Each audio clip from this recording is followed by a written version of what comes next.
Namaste everyone. Welcome to our 29th annual World Yoga Festival and the 8th International Day of Yoga celebration. Today is 28th day.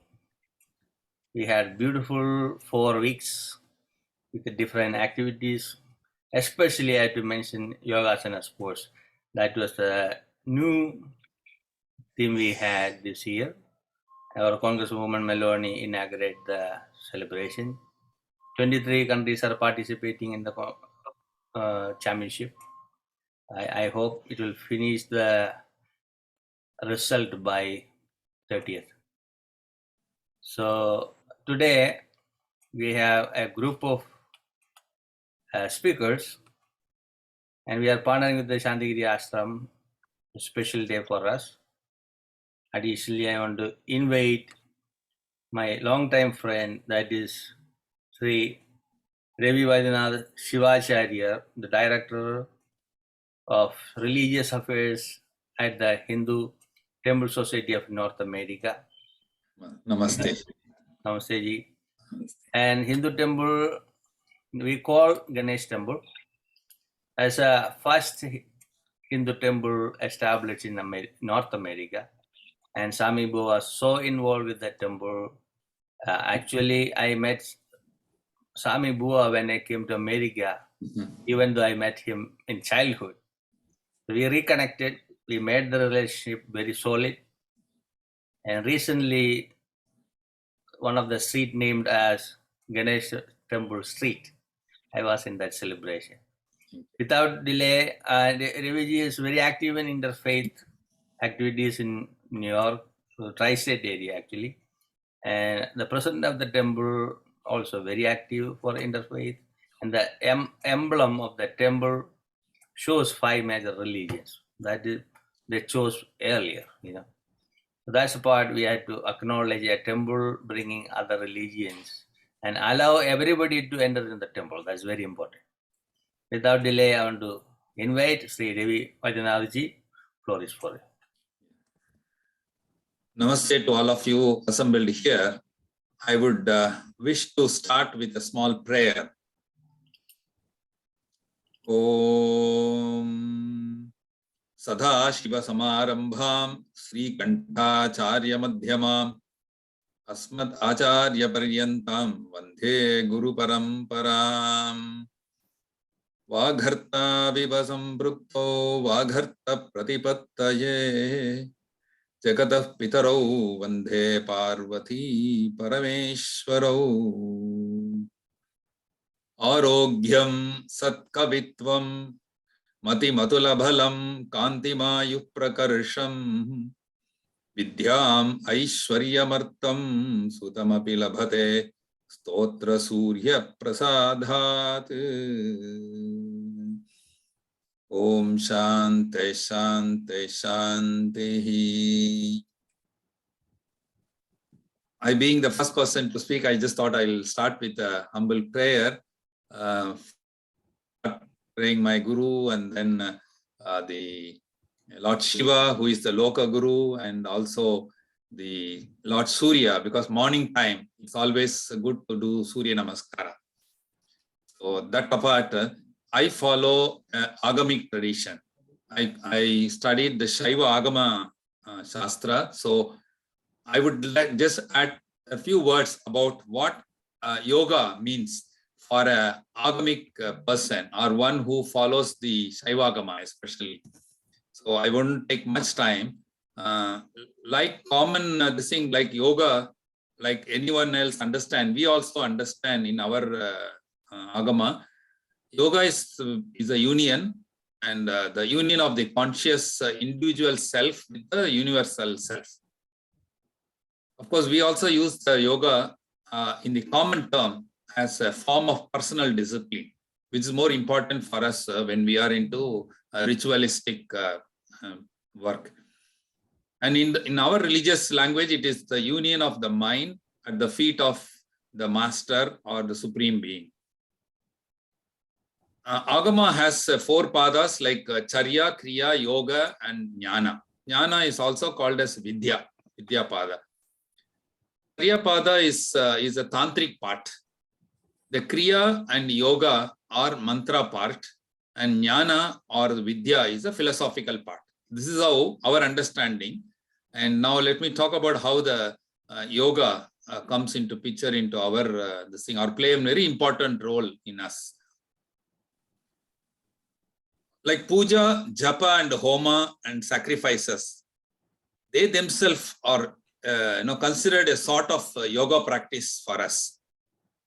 And all our seers or acharyas or our gurus, they try to unite themselves with the particular celestial who is being invoked.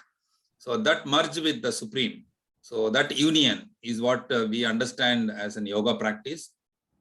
And of course, it is usual in the modern day to speak about Raja Yoga, Bhakti Yoga, Karma Yoga, Jnana Yoga, in treating it in various religious practices. And different sects have evolved their own terminology. And this terminology is something different from what we follow in the Shaiva Agama. Our guru teaches that normally everyone is very popular that Patanjali Raja Yoga has a 8-step, whether it is yama, niyama, asana, pranayama, like that up to samadhi. We call it as prasada yoga in our practices. So prasada yoga, like Patanjali yoga, has got 6 steps procedures. Here in Prasada Yoga, we have a 16-step process.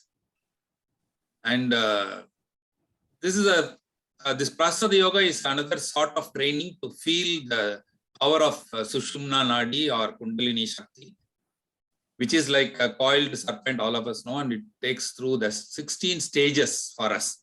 Like if I have to name the few of it, like Medha Kala, Rasa Kala, Visha Kala, Bindu, Ardha Chandra, Nirodhi, Nadha, Nadhanta, Shakti, Vyapini, Vyoma Rupa, Ananta, Anatha, Anashrita, Samana, and Unmana.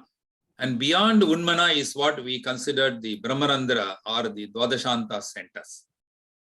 So the aspirant in our yogic practice, it takes the Shakti or the power to the stage and there and has a corresponding vision.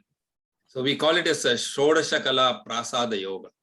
So I can keep talking more and more. I wouldn't take much time to talk about this. It's a very interesting that yoga plays very important role in every aspect of our life.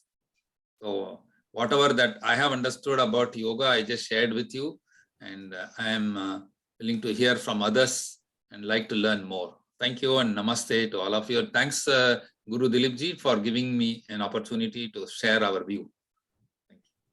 Thank you, Raviji, for starting with a prayer. It's wonderful to hear your voice. And you brought some points about yoga. And we should have a big discussion next year, planned program. Yes. Always we hurry.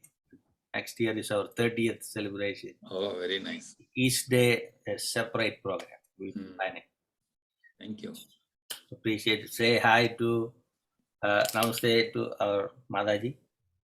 Thank you.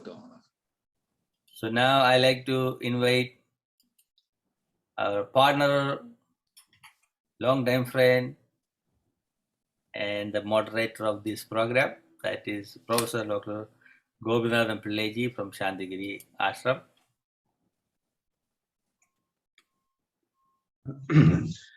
And he is a senior fellow of the Shantigiri Research Foundation, and he has many hats.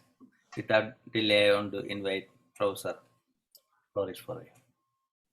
So thank you, Dileepji. And I find that you are promoting several sister organizations across the world in knowing each other, interacting each other, sharing the ideas, views that varied organizations pursue. So there is a great thing that in this modern age of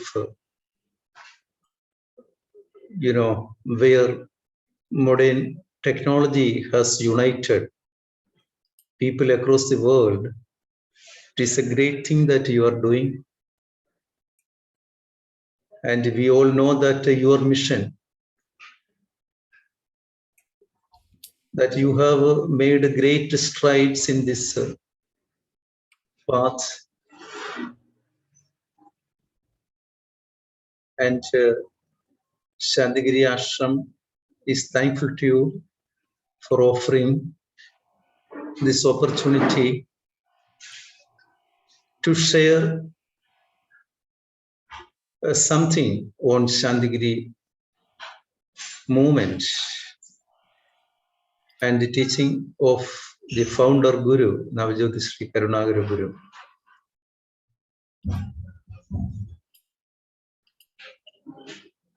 I think some of you have visited Shantigiri Ashram.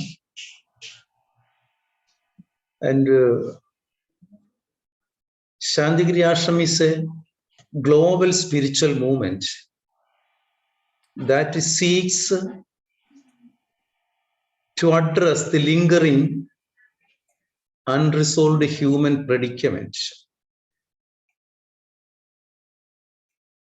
So it strives to achieve a just and humane world order grounding on the revelatory spirituality of Navajyoti Sri Karunagara Guru. So it is a platform where people from all walks of life, beyond religion, caste, race, and gender,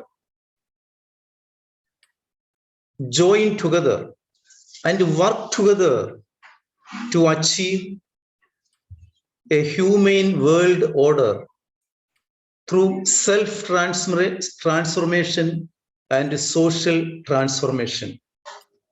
So Shantigiri Ashram was founded in 1968 at Potangod, near Thiruvananthapuram, the capital of Kerala, India. This ashram stands different from the mainstream ashrams and spiritual centers because of the novelty of the teaching of the Guru that has marked a break and shift from the existing spiritual philosophies and religious orders. In such an authority, firmness, conviction, clarity, and perfection, seldom we find any previous gurus and seers had spoken on the ontology of Dharma, Indian epistemology, and in short, cosmology. He was a Kalandra Guru who had attained fullness and perfection, and therefore he was the chosen one by the Brahman to establish the Dharma of the present age. Once the Guru asked, how can you know and understand a Guru who has not followed any established spiritual and religious systems and orders, and one who has walked away and broken the recognized parameters? So it was Guru. Guru broke all the known systems and order, established order. Because modern man is totally enmeshed in set structures. And we know that these spiritual, religious, or whatever structures he is enmeshed have not been able to liberate him spiritually and materially. Therefore, it was a new beginning. So this Guru is the one who has traversed and realized all the non-spiritual paths, and therefore people beyond religion, caste, and race find asylum in his abode and get relief and guidance to their problems.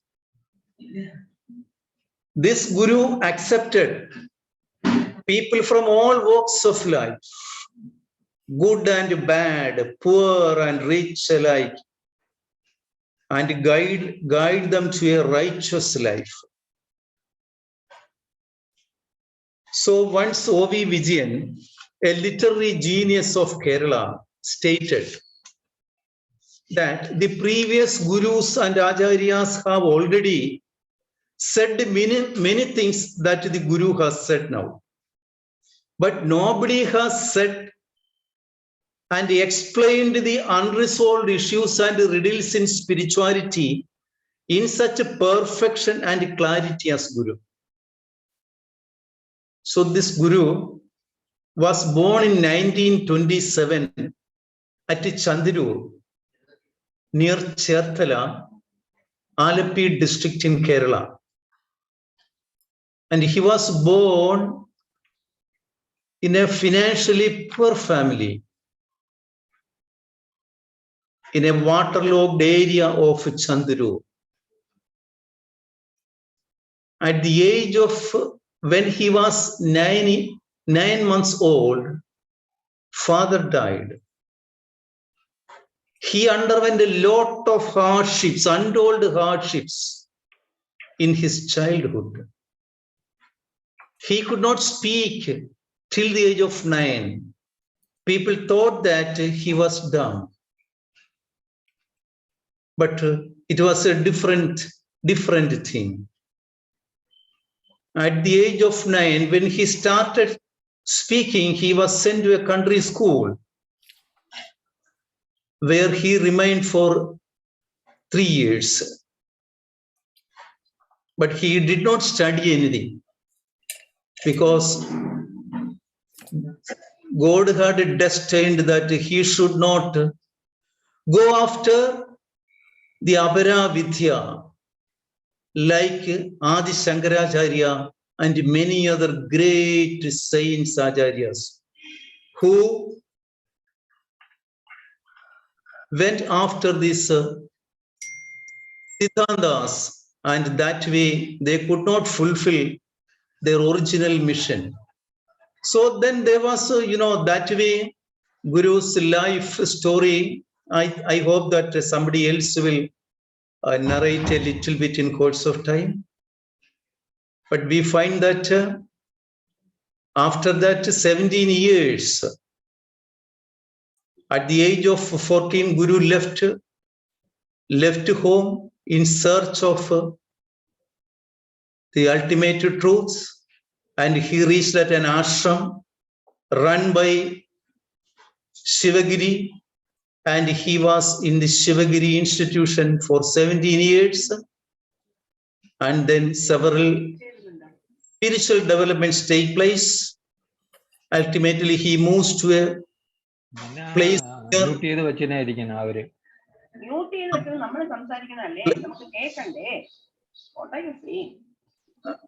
ആരാ സംസാരിക്കുന്നത്? Mute ചെയ്യണേ.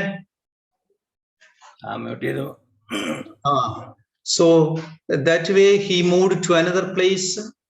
So then several untold developments in his life. Then he meets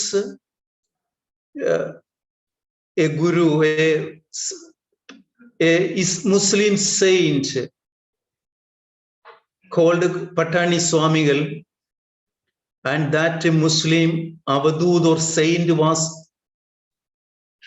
Guru for Navajyoti Sri Karunagara Guru for some years. These were all very, very thrilling episodes in the life of the Guru, and something revealing to others also, those episodes in his life, spiritual developments. So because of the paucity of time, I don't go into such things. And we know that 1973 marked a turning point in the mission, life and mission of Navajyoti Sri Karunagara Guru. It was in 1973, during the spiritual fulfillment of the Guru, the mission of the Guru was revealed to humanity. Many untold and unheard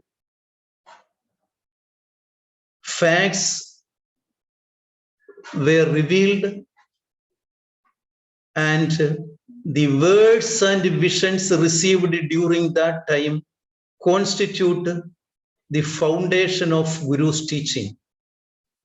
So it was a new beginning, something which humanity has not heard till that time were revealed. And we find a new beginning because now humanity as a whole is disenchanted with the existing spiritual philosophies and religious orders. Because despite the advent and teachings of all the great masters, we find that all the vices and negativities in human beings have been on rise over centuries.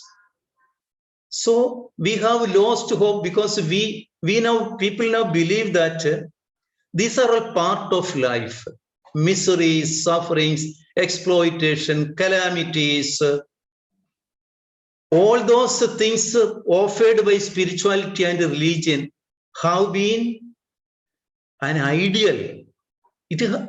Those have been an ideal rather than a praxis according to the experience, hitherto experience of humanity, because there have not been no harmony, no peaceful coexistence, nothing we find among people. But this Guru tells us that all these things have happened. All these masters could not set right these unresolved issues because of the no observance of Kala Dharma or Yuga Dharma. And we find that since Sri Krishna Paramatma, there have been numerous great gurus in India. But nowhere we find, in no literature, we find a specific mention or focus on the nexus, connection between the observation of Kala Dharma and the righteousness, well-being, spiritual and material prosperity and enhancement. It was Guru who revealed that. It has been because of the no observation of Kala Dharma and Yuga Dharma, all these calamities continue without a resolution. Therefore, these others will explain.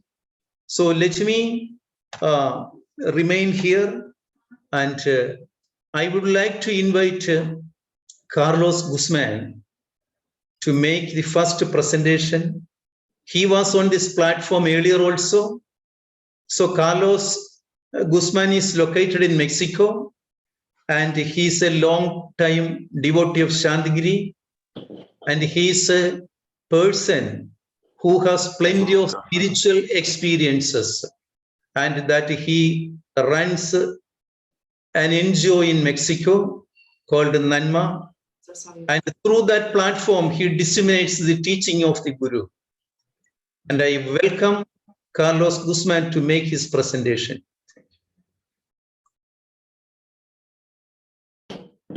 Thank you so much. Sadhguru Sharanam. I want to thank Guru Dileepji for organizing this great and nourishing event in which we are given the opportunity to learn something new, to make us reflect, so that we are able to change and evolve towards becoming better souls. I think that is the objective of Guru Dileepji. Thank you, Guru Dileepji.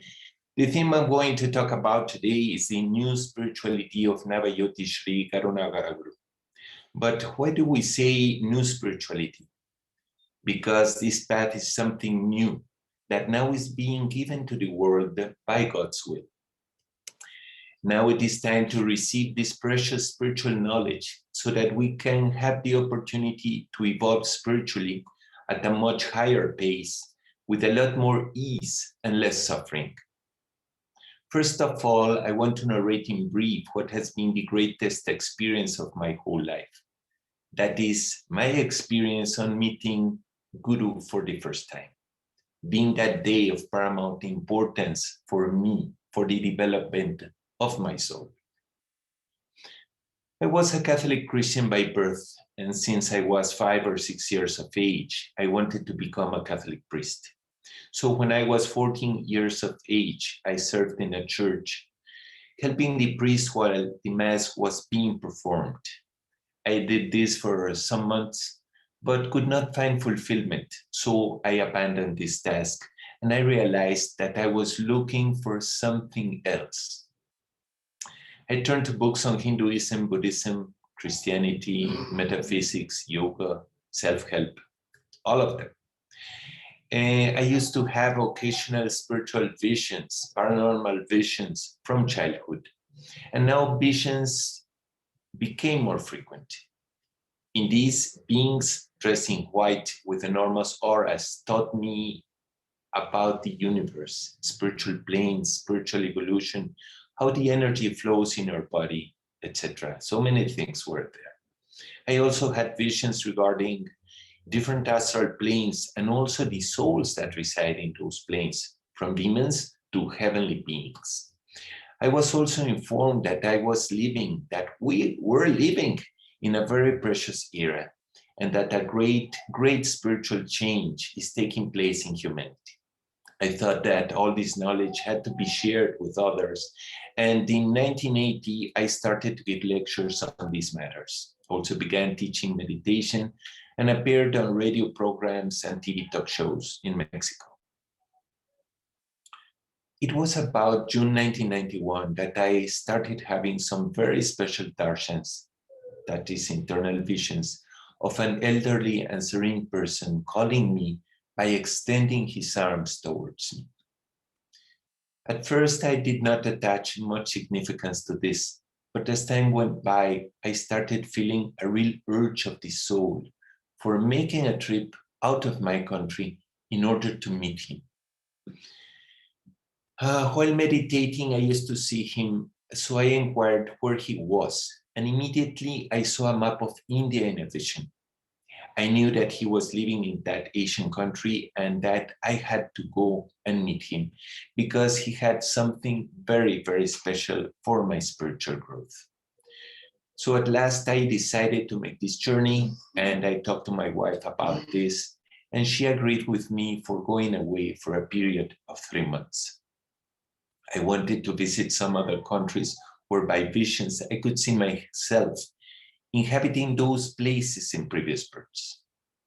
And so I started my trip and visited Japan, China, Hong Kong, Thailand, Philippines, Nepal, Tibet, and Sri Lanka.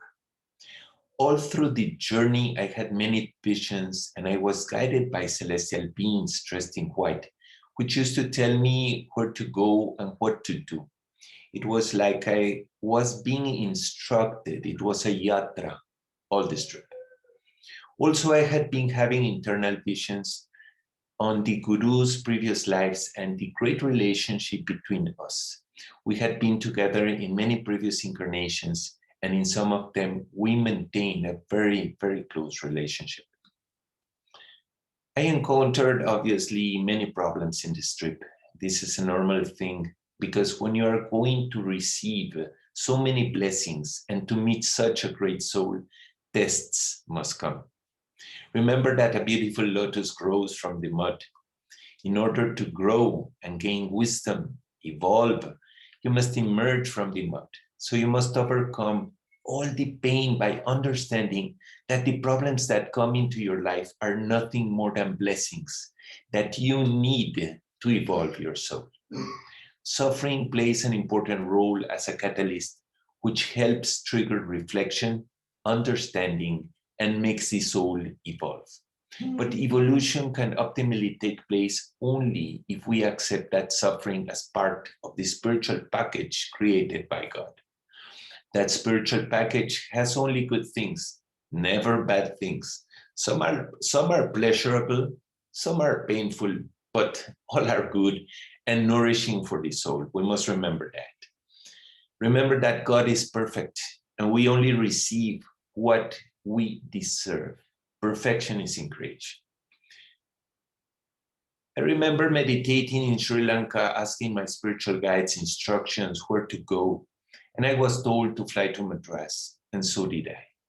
In Madras, I was told to take a train to Madurai, and then I would receive an important message. For me, Madurai was, I had never ever heard that name in my life, that city. It was just completely, I don't know, it was very strange for me, but I had to follow instructions. I was following instructions from my spiritual guides.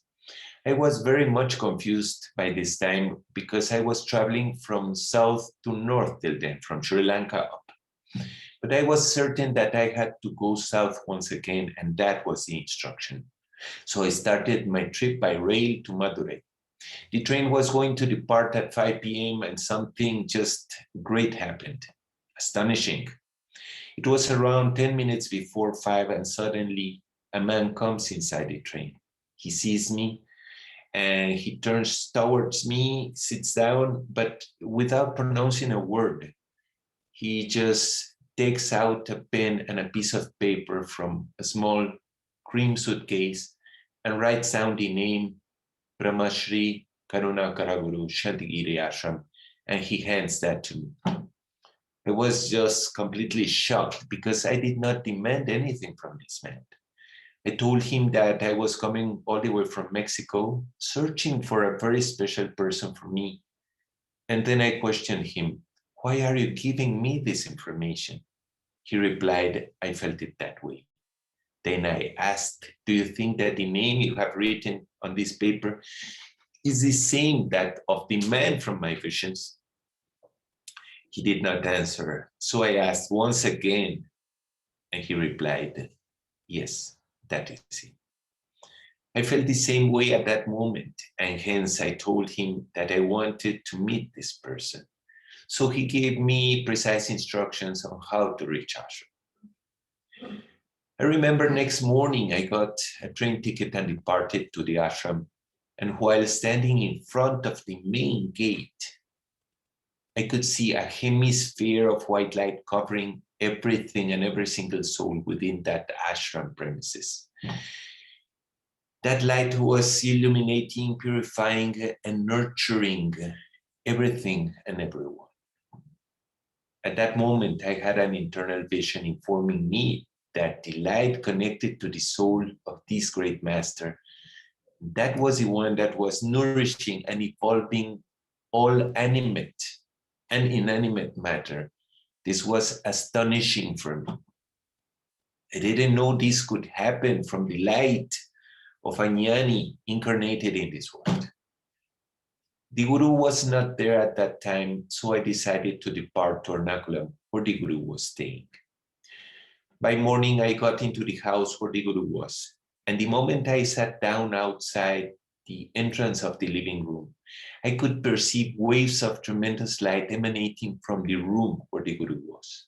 Due to this, I broke down and could not control my weeping. It was a very emotive moment for me. Minutes later, someone said, Guru is calling you. At that moment, when I was called, I was very nervous. My legs were shaking. So I started walking towards Guru's room. And as soon as I entered Guru's room, I was very surprised because the man I had in front of me was the same one from my visions. So immediately I asked him, do you know me? Then I thought, obviously he knows me, he's a jnani. So I corrected, do you remember me? You and I have been together in so many births in many different countries around this world. He answered, yes, that is correct. My next question was, in how many births have we been together?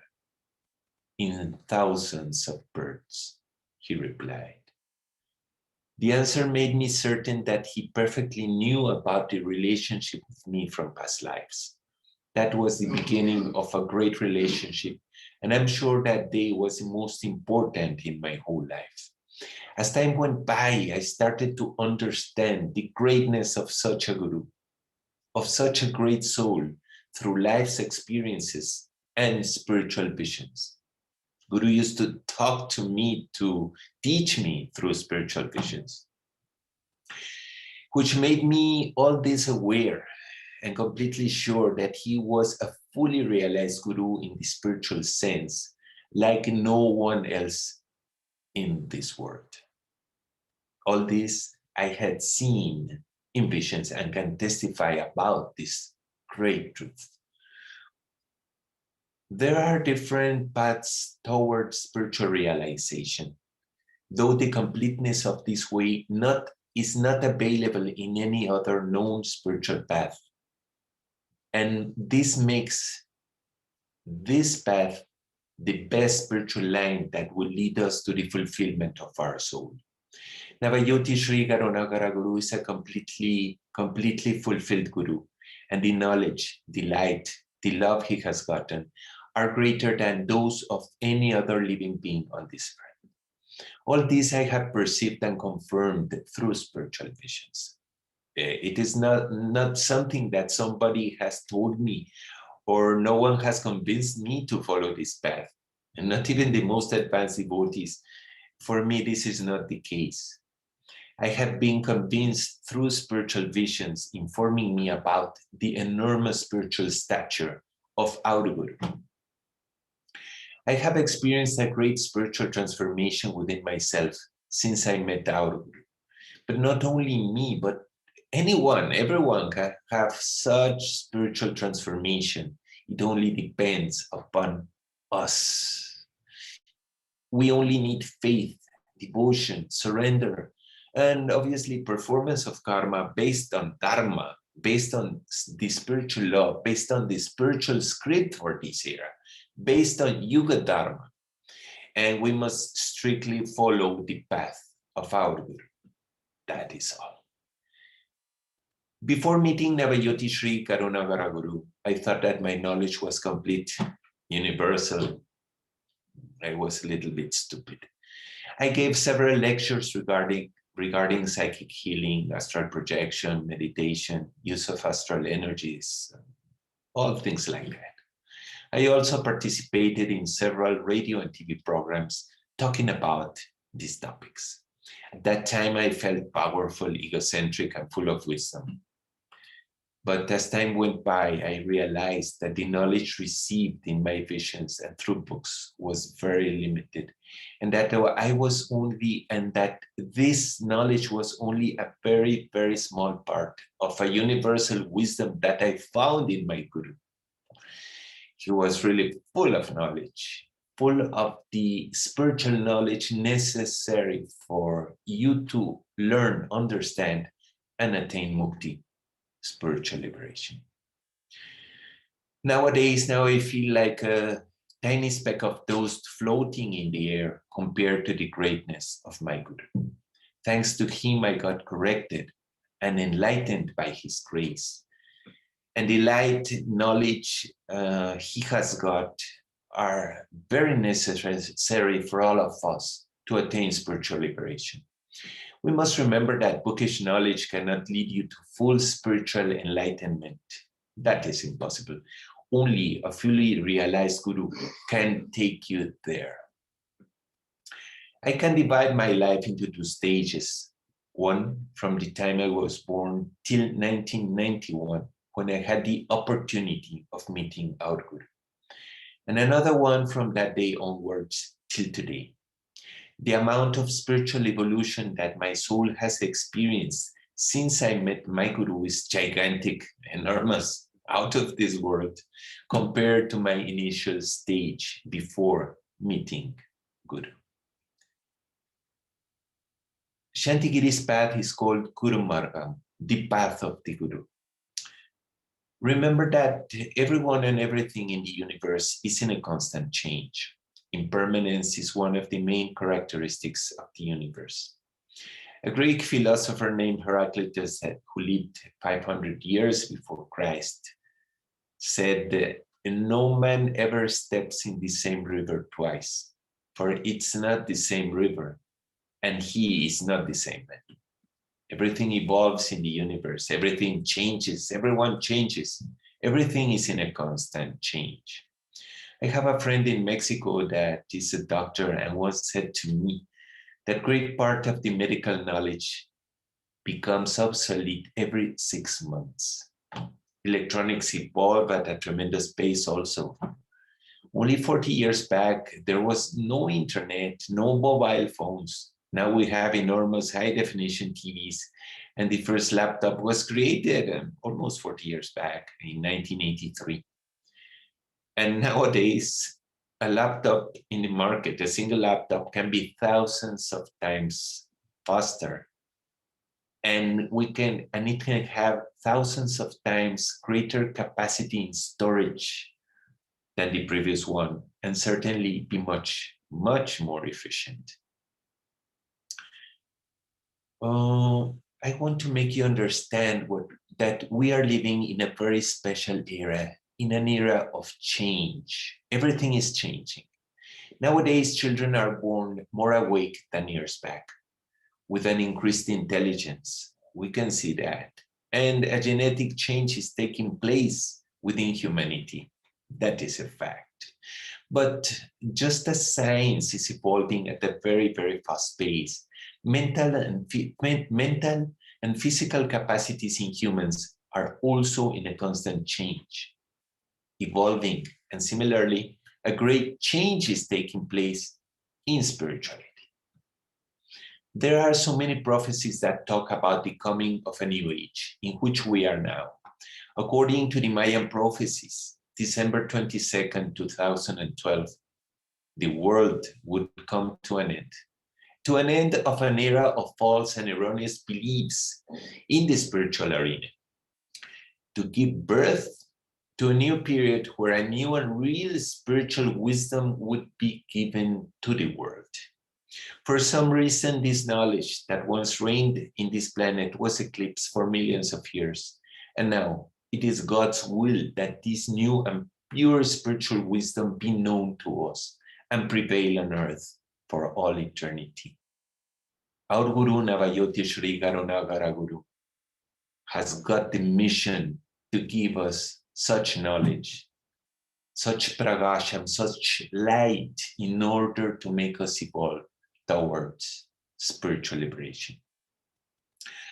I am going to talk about the uniqueness of Shantigiri Ashram, the spiritual stature of our preceptor Navayoti Shri Karunagara Guru, and our present spiritual head, Sishya Pujita Janani Amrita Jnana Tapaswini, and also about the gigantic benefits that you can obtain in this sacred place, Shantigiri. This place has a great deal to offer to humanity for correcting ourselves and to be guided in all aspects of life, that is spiritually, emotionally, mentally, and materially. That is to say, we have a holistic guru who takes care of all of us in all aspects of our lives. Our Guru has given us an unprecedented information which no other spiritual master ever gave to attain prompt spiritual liberation. Navayoti Shri Garunagara Guru's path is a new spiritual path. We are receiving a new spiritual knowledge that has never been given to humanity up to this supreme level. Guru does not deny or goes against other religions or spiritual masters. Nothing like that. Guru says that many of the creators of other religions have done their karmas with great love and sacrifice. In the outer part of our main temple, we can see images of Buddha, Christ, Krishna, Ramakrishna Paramahamsa, Vivekananda Swami, Prophet Muhammad, and other great souls. They are there because of the gigantic love and sacrifice they have experienced in their lives towards humanity. Guru used to speak a lot about the lives of those great souls, and he recognizes their gigantic work in the spiritual arena. But in addition to that knowledge given by these acharyas, Guru reveals to us new spiritual instructions to make the travel time to spiritual liberation much shorter, making us to evolve at a much, much faster pace through this new spiritual system. I have perceived in visions that this is the beginning of a new era. On all this is God's will. We're actually living in an era called Kali Yuga. Each era has a different spiritual script, different spiritual instructions to follow in order to evolve properly. That is to say, how to pray, to whom to pray, how many times a day must we pray. These rules form the basis of Yuga Dharma, the spiritual law for that era, for this era. This is Kali Yuga. There are certain rules for the worship of God, and they vary from era to era. Therefore, worship of God is fruitful and right only when it goes according to the Yuga Dharma, that is to say, to the spiritual law of that era. We have a great problem in spirituality because, unfortunately, the Yuga Dharma of Kali has not been completely shown to us, and we do not follow it properly. The Yuga Dharma of earlier yugas, such as Treta and Dwapara, is still being followed, and is evident from the prevalence of worship of all kinds of deities, saints, angels, devas, etc., which we are not supposed to adore. Unfortunately, we are not aware of this knowledge. In addition, we perform mantras, tantra, and some other rituals that, more than benefiting us, unknowingly of this fact, can slow down or block our evolutionary process because they are not in accordance, because this is not in accordance with the divine law of this era. Rules and regulations are there, and the rules and regulations for this era just state that this is not correct. By worshiping these deities, what happens? We create a spiritual connection with them.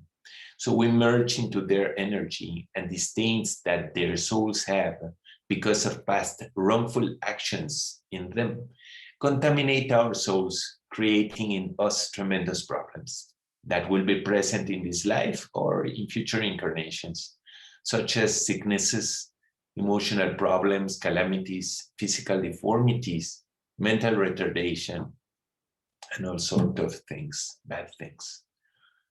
Another problem is that material gains, fortune, or whatever we are requesting to them are prayed for and accrued by the devotees.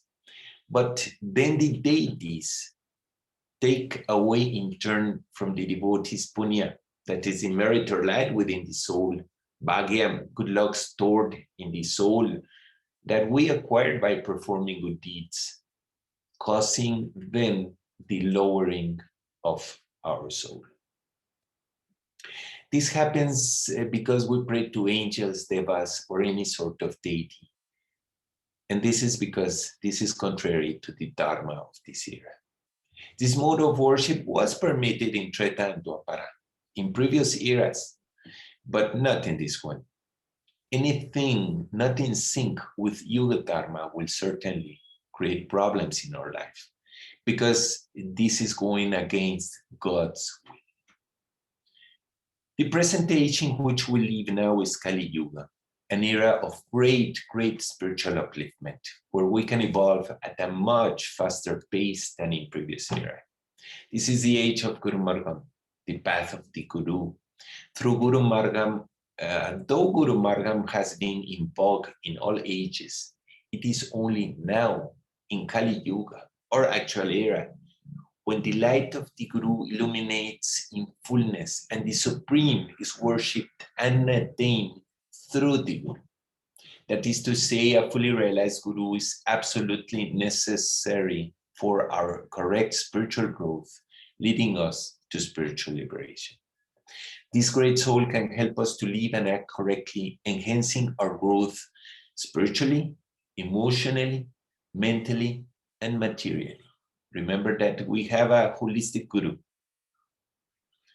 It is said in the Padma Purana, a Hindu scripture, that in order to attain spiritual liberation, we need to incarnate 400,000 times. By following this path with complete faith, devotion, and surrender, this time can be reduced enormously.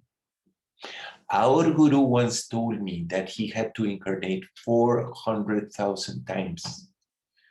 And that is a great thing and a great gift for us, because the guru informs us that there are 10 avastas, or spiritual stages, in the evolution of the soul.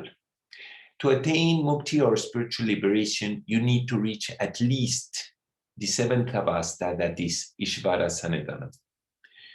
So you need around 57,000 births. 57,000 births in order to complete one spiritual stage. But by being in this path, by the grace, the enormous grace of our guru, you only need 18.5 years to attain one of these stages. So the difference in time between 57,000 births and 18.5 years is tremendously big. And we can get that, avoiding a lot of pain and suffering. But we only need to carefully follow conscientiously the new spiritual script given by our guru. And in 18.5 years, you will certainly attain one avasta, being perfect as a disciple of our guru. Faith, devotion, surrender, it is necessary, and the performance of karma based in dharma for that purpose. This might sound for all of us like science fiction. You might say, oh God, that's kind of outrageous. Yes, it sounds like science fiction, but it is the truth. I have seen this many a times in spiritual visions, and I can testify about this truth. Remember that I became a disciple of Guru because of my visions, because of what I have seen from the Sukshma planes by my Guru. The virtue and good fortune that could not be earned through righteous deeds and prayers for thousands and thousands of births can be earned in a few births through dedicated prayer and karma, following diligently the spiritual script given by our Guru because of his enormous grace. This has no precedent in humanity, in our life, in the story of humankind. There are so many things that make Chantigiri unique, but I would like to talk about two of the main ones. That is Kumbh Mela and Pitrushuddhi. Kumbh Mela is a glorious festivity celebrated thrice a year in the ashram. We are instructed by our Guru that we should partake successively in at least 12 of these important holy celebrations in our life. And by doing this, we should get rid at least of our chronic diseases due to the grandeur of this karma and the enormous grace, obviously, of our Guru. This means that the amount of light that our soul can get by performing this act is gigantic, enormous. Now I'm going to talk about Pitrushuddhi. In Chantigiri, our Guru performs an unprecedented new divine holy act, which no one else could execute in the past. That is Pitrushuddhi, the cleansing of the ancestral mains. This is also called Guru Puja in Chantigiri Ashram, and it is an act of grace of the highest spiritual dimension. In it, the purification of yourself and your ancestors take place, liberating you along with your family and ancestors from the incorrect influence of deities, saints, and angels, which these ancestors and you have worshipped in past births. mistaking them as the supremes. In other words, thinking that these celestial beings had the same spiritual hierarchy as the Almighty. Remember that it is wrong to pray to deities, saints, angels, devas, because this goes against the spiritual law of this era. And consequently, you will experience problems in life sooner or later. When these ancestors take birth again, they will be able to perform their karmas in a more correct way because of the purification of their souls that will lead them towards spiritual liberation in a more dynamic way. Also, Pitrushuddhi permits you to have better children because from that moment onward, better souls can incarnate as your successors. Also, if you, your family, and your future generations follow a correct spiritual path, then your Gotra or ancestral lineage will improve spiritually beyond measure, giving you and your descendants the opportunity to give birth to very elevated spiritual souls within your line, within your family line. In short, Pitrushuddhi gives you, your family, ancestors, and descendants punya, that is merit within the soul, and bhagyam, good luck, placing you and them in a privileged position to attain spiritual liberation. As you can see, I'm a person gifted with darshans or spiritual visions, and I can perceive great spiritual changes that have taken place within me since I met Navayoti Sri Garunavaru. According to my visions, there is no other guru in this world comparable to our guru. Also, you cannot find anywhere a place such as Shantigiri Ashram due to the enormous grace and light that you can perceive in this holy place. I can testify about this truth, and it's not only me, but hundreds of people around the world, disciples of Guru, most of them living in Shantigiri Ashram, can do so based in spiritual visions. Shantigiri Ashram is a unique place, and Navayoti Sri Garunavara Guru is a unique Guru. I have experienced a great spiritual transformation within myself since I met this Guru. But not only me, but anyone can have such spiritual transformation.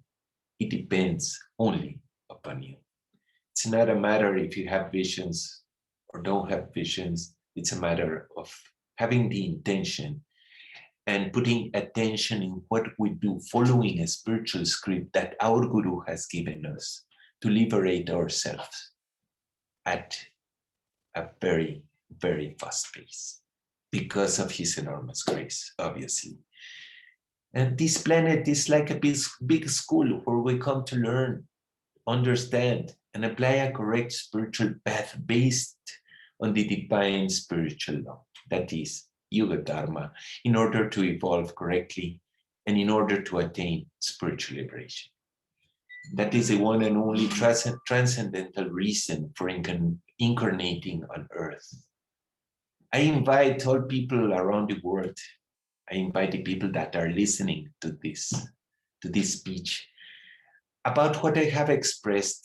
And if you really want to attain prompt spiritual liberation, avoiding thousands of births, thousands of sufferings, then you should follow this path that will lead you direct and dynamically towards that goal, like you couldn't even have managed in your life. Thank you for listening, my dear brothers and sisters. May Guru's blessings be with all at all time. Sadguru Esharana. Thank you. Thank you, Carlos. Thank you, Carlos, for your very intuitive, that your presentation was self-explanatory in the sense that you have traversed through your experience, spiritual experience, which don't have any which cannot be interpreted. Experience cannot be interpreted. So that's a very great, a refreshing experience to those who have listened to you. Because rare in spiritual history, we find such experiences in the sense that such revelations which you have received. As you said, it is a new beginning in human spiritual history and a new beginning for a new spirituality, a new age of spirituality. That is why we have this much calamities around us. All these growing calamities and chaos points to a new beginning, points to a new beginning. So we are thankful to you, Carlos. I know that paucity of time, we, requested you to stop. Thank you. Thank you. Yeah. Thank you, Gopi. Thanks to all. Thank you Carlos G. Pillai സാറേ, നമ്മുടെ സുജിതയ്ക്ക് അവിടെ internet പ്രശ്നമുണ്ട്. അപ്പൊ പുള്ളിയുടെ പാട്ട് അങ്ങ് തീർത്ത് വിട്ടാലേ, എന്നിട്ട് ഞാൻ വീഡിയോ ഇടാം ഉടനെ. We are going to listen to Dr. Sujita Vasa's bhajan. Sujita, how is the net? Net is good? Hopefully. Yeah. Thank you, Guruji. So Thank you, Gopinath sir. And Carlos ji, thanks for your insightful speech. Thank you, everybody. It's pleasure to be with you all. And as Guruji has requested me to sing a Marwadi bhajan, I'm not very good at Marwadi. I take some privilege of being your known child or a kid. So I'll sing a bhajan, which means there is a crow on our vessel, and Devi Ma or Divine Mother is going to come home. This is the meaning of this bhajan. ऊंची अटरिया पे कागा है बोल्या, मारी मैया घर पधारी, रोशन हुई रे मारी सगली हवेली, कैसे ये तेज संभालिए,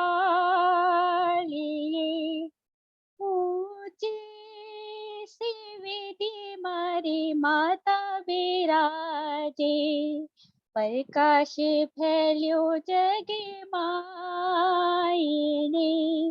भावे भक्ति से मुँह पगड़े पखार्यो, भवरे जी चवरे डोलाई रे, ऊंची अटरिया पे कागा है बोलिया, मारी मैया घर पधारी. Thank you, everybody. I plan to sing a Hindi bhajan, but Guruji has requested me, and sorry if I couldn't do justice to my singing. Thank you, Yeah. Guruji. And we want to focus on different languages and from different cultural songs. So we don't want to only stick with the Hindi bhajans. Yeah. That's all. thank you. Thank you. Yes. Anyway, it was wonderful. Thank you so much. So I am going to show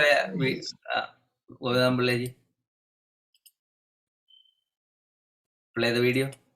I am going to play the video. Yeah.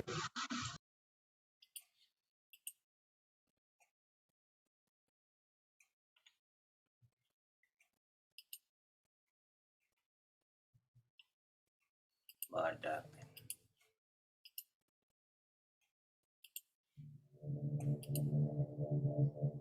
Shantigiri Ashram is a spiritual center for everyone to come, understand, and assimilate the gist of the teachings of Navajyoti Sri Karunakara Guru through a path oriented in action. In other words, by doing karma, correct mode of action.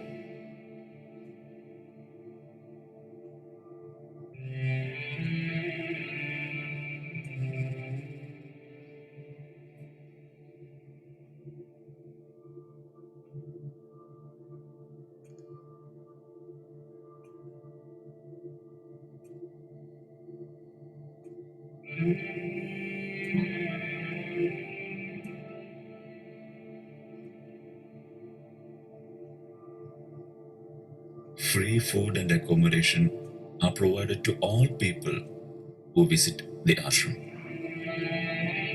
The ashram is registered under charity organization by the Government of India. The three main activities of Shantigiri Ashram are Annadanam, Atmabodhanam, and Athura Sevanam.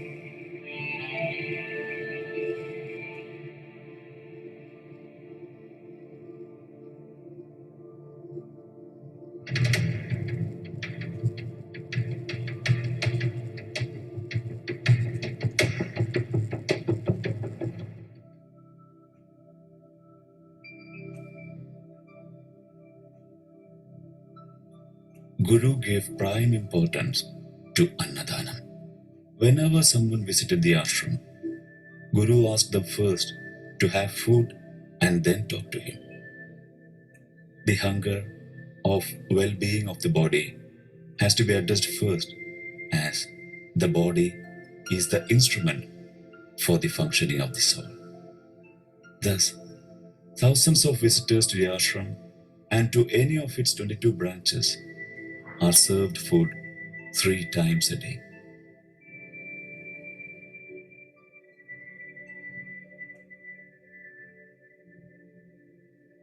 Athura Sevanam. Based on Guru's unique holistic healthcare philosophy enshrined in righteousness, aimed at providing authentic healthcare through modern and ancient Indian medical systems. Healing the sick is considered the most charitable among services rendered to humanity. In Shantigiri, Guru has redefined the concept of healthcare through a Nava Arogya Dharma Siddhantam, a new doctrine of healthcare emphasizing righteousness.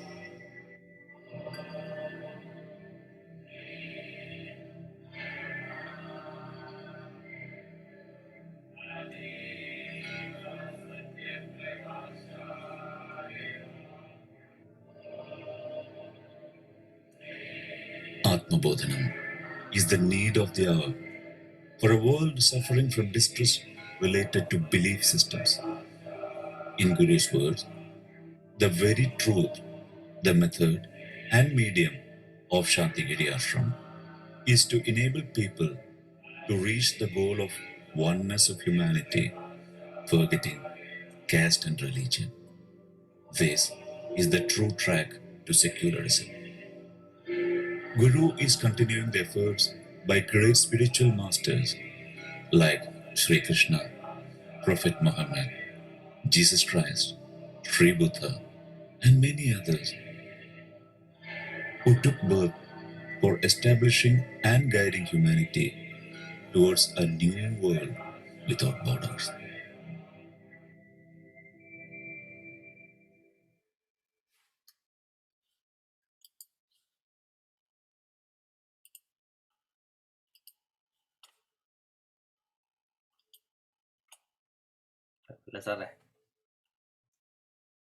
So, may I invite Professor Sebastian Velasheri to make his presentation.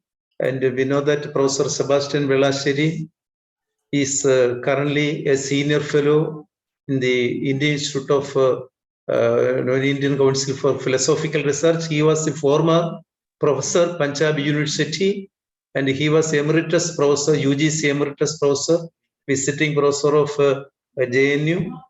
And he has always been not only a well-wisher, and he was a part of Shantigiri always. And he supervised a PhD thesis on Guru. And that way he's a little or quite well-versed on the teachings of Guru. Sebastian sir. Yeah. Thank you, Professor Gopi. Gopi. Respected Guru Dileepji, Professor Gopinathan Pillai, dear friends. I have been asked by Professor Gopi to talk a topic on Namajoli Sri Karnavar Guru and the resurrection of wisdom tradition. I do not know how far I shall be able to do justice in that, but let me try, whatever way which I can. Well, the basic philosophy of Indian cultural tradition advocates that the self in every human being is an expression of the universal self.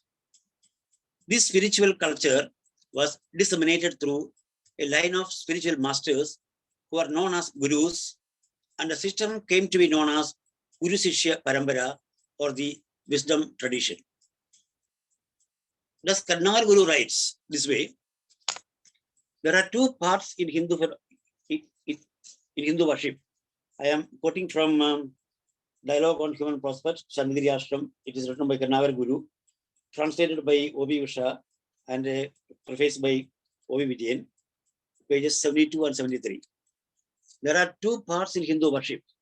One is the path of Devas, and the other the path of Rishis. The power of Devas was relevant in the Yugas of Treta and Dwapara. The way of the Rishi, or sage or Guru, belongs in particular to the Kali Yuga. A lifespan in Kali Yuga lived in the way of the Guru enables a human being to attenuate the errors committed in the past births, in the previous Yugas. In the Guru lineage come those souls who spent many lives in the thought of reaching God.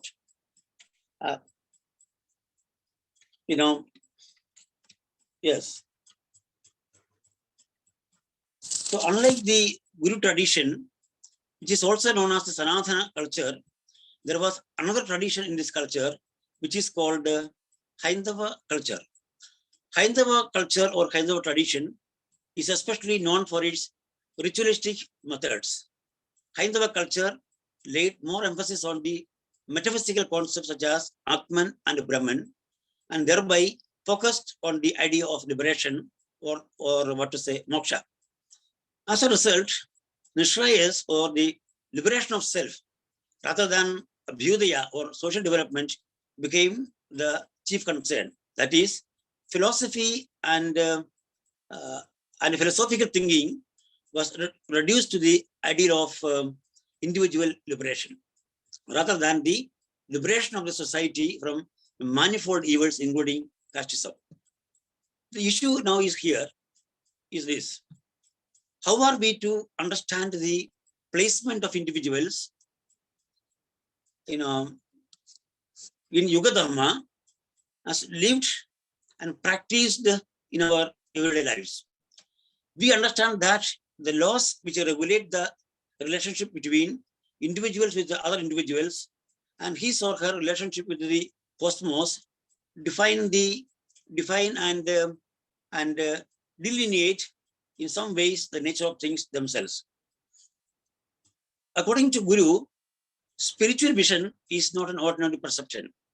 In every kind of perception, there is a perceptual object to be perceived. But in spiritual experience or spiritual perception, the perceptual object does not appear as a part of perception. In every kind of ordinary perception, there is a corresponding object which is posited for perception to occur. It suggests that every kind of perception inevitably presupposes the existence of a perceptual object within perception to take place, which is temporal and spatial. But spiritual perception or spiritual, experience is atemporal as well as aspatial. That is to say, it is non-temporal and non-spatial. This is the mistake that was committed by Satyataranan, a great seer who perceived everything in the temporal sphere. Satyataranan, he visualized the whole past within and got stunned. He mistook the whole within and proclaimed Aham Brahmasmi. Therefore, Guru writes, see, yes, the present is the 7th Manvandara.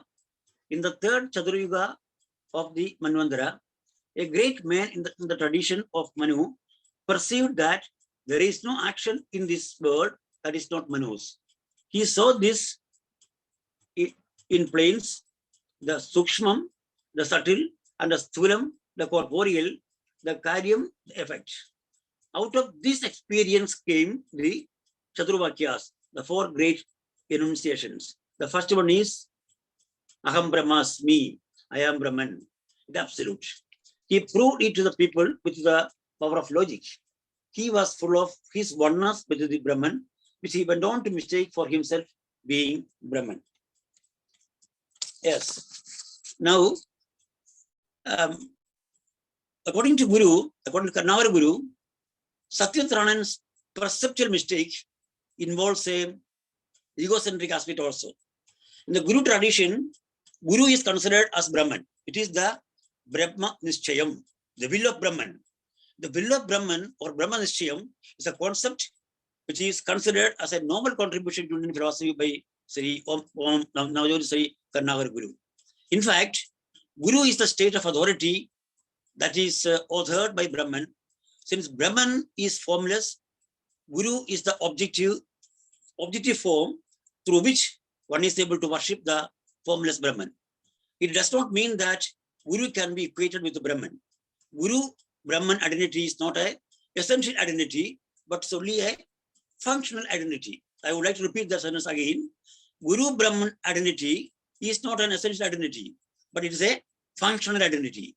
What happened to Satyatranand was that he mistook the functional identity as what to say essential identity. In a noteworthy passage, Guru states, therefore, thus. Guru states that each one of us, each blade of grass is full of Brahman. But is the will of the Almighty confined to an individual evolute? One concludes this sage did not have the grace to discriminate between the absolute and the individual, even if the individual has had the realization of the absolute. Thus was blurred his awareness of the will of the absolute. This error was akin to arrogance of knowledge. Nor was this error realized later because a curse ensued from Brahman. May the very memory of Manu be banished from the heart of man. Now,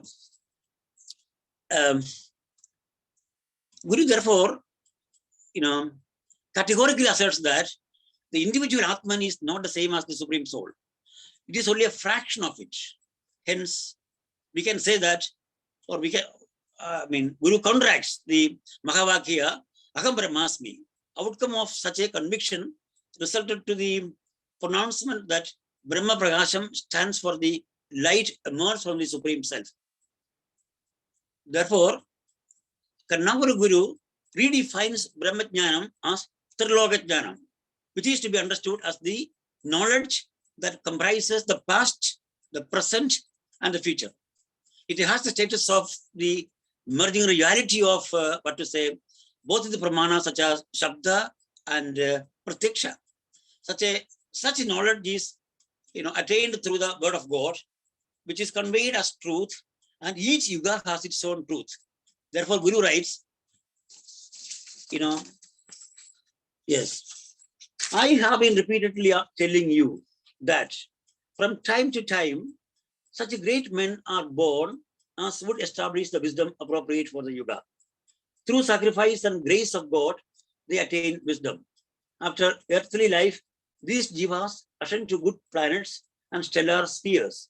These very same souls, by the will of God, are born again as the children of that Supreme Father. As objects of his unbounded compassion, they start receiving the Ashariri. Only those souls who take birth by God's grace and will are able to receive this voice. In the ordinary course, no one receives the Ashariri, no matter who he is, a Pandit or an ignoramus, a learned man or an unlettered one, a Vedantin or a rationalist. See,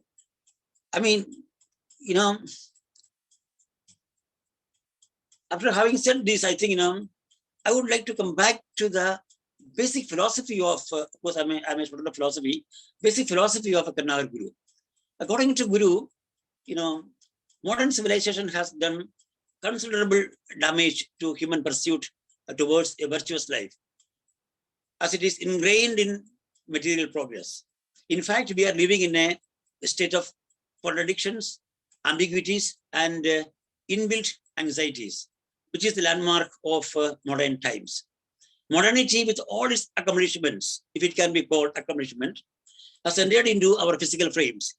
We cannot escape modernity, as we are prisoners of modernity and its beauties and also its ills. The modern science and technology somehow shapes our everyday practice. Its technical know-how, its predicaments, its forms, and its cognitive phase outlines our empirical situations and also our outlook. As it is the case, we cannot say that modernity has made us happy, nor can it make us happy also. I am tempted to think that modernity, with all its advancement towards higher attitudes of technology and scientific temper, has made us more arrogant. Perhaps technology, I suspect, technology and science has an inherent quality of arrogance. Similarly, spirituality deviated from Yuga Dharma has let down the efforts of great souls to guide human society to a righteous life marked by both material well-being and spiritual elevation.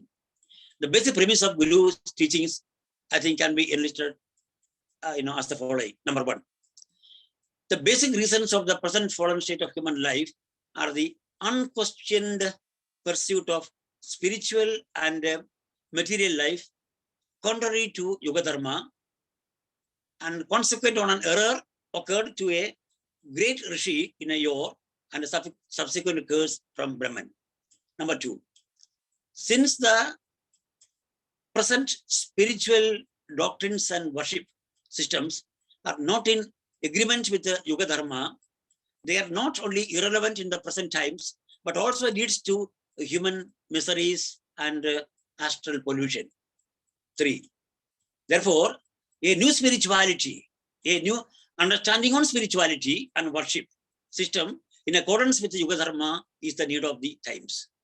Now the question is, what is the new path of spirituality? Guru has brought out several facts which are never referred to or told in any spiritual texts or traditions. According to Guru, it was certainly the intention of the desire and objective of all the previous preceptors to eradicate the inherent vices and violence and greed. Unfortunately, it is found that the long cherished hopes of these great souls have never been fulfilled. Therefore, Guru observes the following. Yes. Only a Guru who has seen both the errors and righteous actions of humanity till today, and in whom is vested the power to redeem the future through guiding today's action, and who is merged in the supreme, a Jivan Mukta. Only such a Guru would be capable of this vigilant knowing. Our testament is that we have been able to see these undergoing the sufferings and that accompany such vision containing a good beyond measure of words. It is on the strength of this testament that we spoke of the rishis, the sages. Yes. Now, Guru has unambiguously explained the reasons for the failure of missions of hitherto great souls. In the course of time, the spiritual movements of these seers got disintegrated and divisions took place. In fact, Guru advocates a transformation from the veneration of Devas to Guru, which is affirmed as the superior side of worship. This is the new spirituality I'm talking about. I mean, a transformation from the veneration of the Devas and Devis to Guru, which is affirmed as the superior side of worship. Guru therefore writes, see, yes, yes, most people have the old worship tradition in their blood, flesh and marrow. It is part of their very being. Once the person's faith is framed in that new way, the next step is a cleansing of his Pitrus and Devas they had worshipped. All these entities, as well as the powers he worships, now are to be offered up to the radiance of the Brahman. In their place, faith in the Guru has to be established. This faith should be based on the conviction as to what Guru really is. God is to be worshipped in the image of the Guru. This is the ancient Hindu principle. Hence, Guru Brahma. That is, the Guru is Brahman. And lastly, he is Sakshat Parabrahmam, absolute self. This has to be realized first to reach it to the people at large. Yes.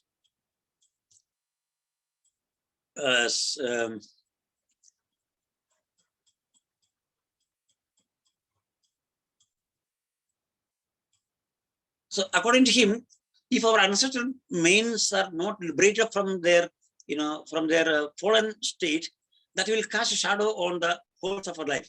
Therefore, what is required is the need of benefiting from the virtues of our ancestors, for which we should obtain the positive elements of their karma by purging the negative aspects. In the words of O.V. Vijayan, of course, in the prophecy has written that book, what to say, a dialogue on the human prospect. Okay.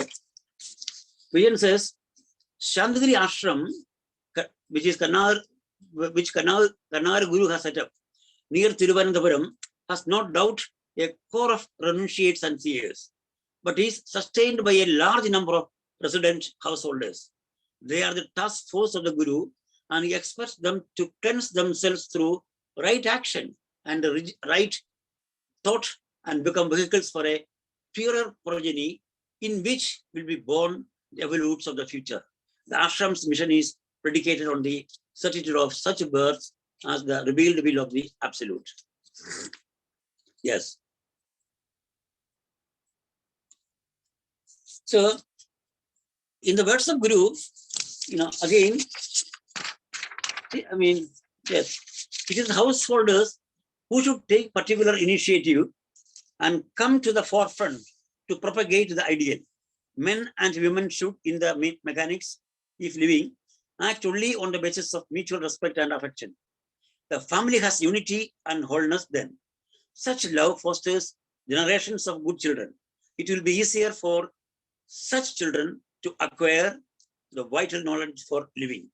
To transmit that knowledge to future generations, 2 or 3 other means also have to be adopted. Now, let me come back. Let me come to the, the maxim. What is the maxim of Kannada Guru's philosophy? What is axiomatic on the truth-seeking theory of Kannada Guru is based on the maxim, word is truth, truth is Guru, and Guru is God. That is to say in Malayalam, Vakana Satyam, Satyamana Guru, Guruvana Devam. This maxim is the principle of the word of God, which is manifest in each yuga. Toward an understanding of this maxim, let me go back to the historical Jesus, whose expressions are seen in the St. John's Gospel.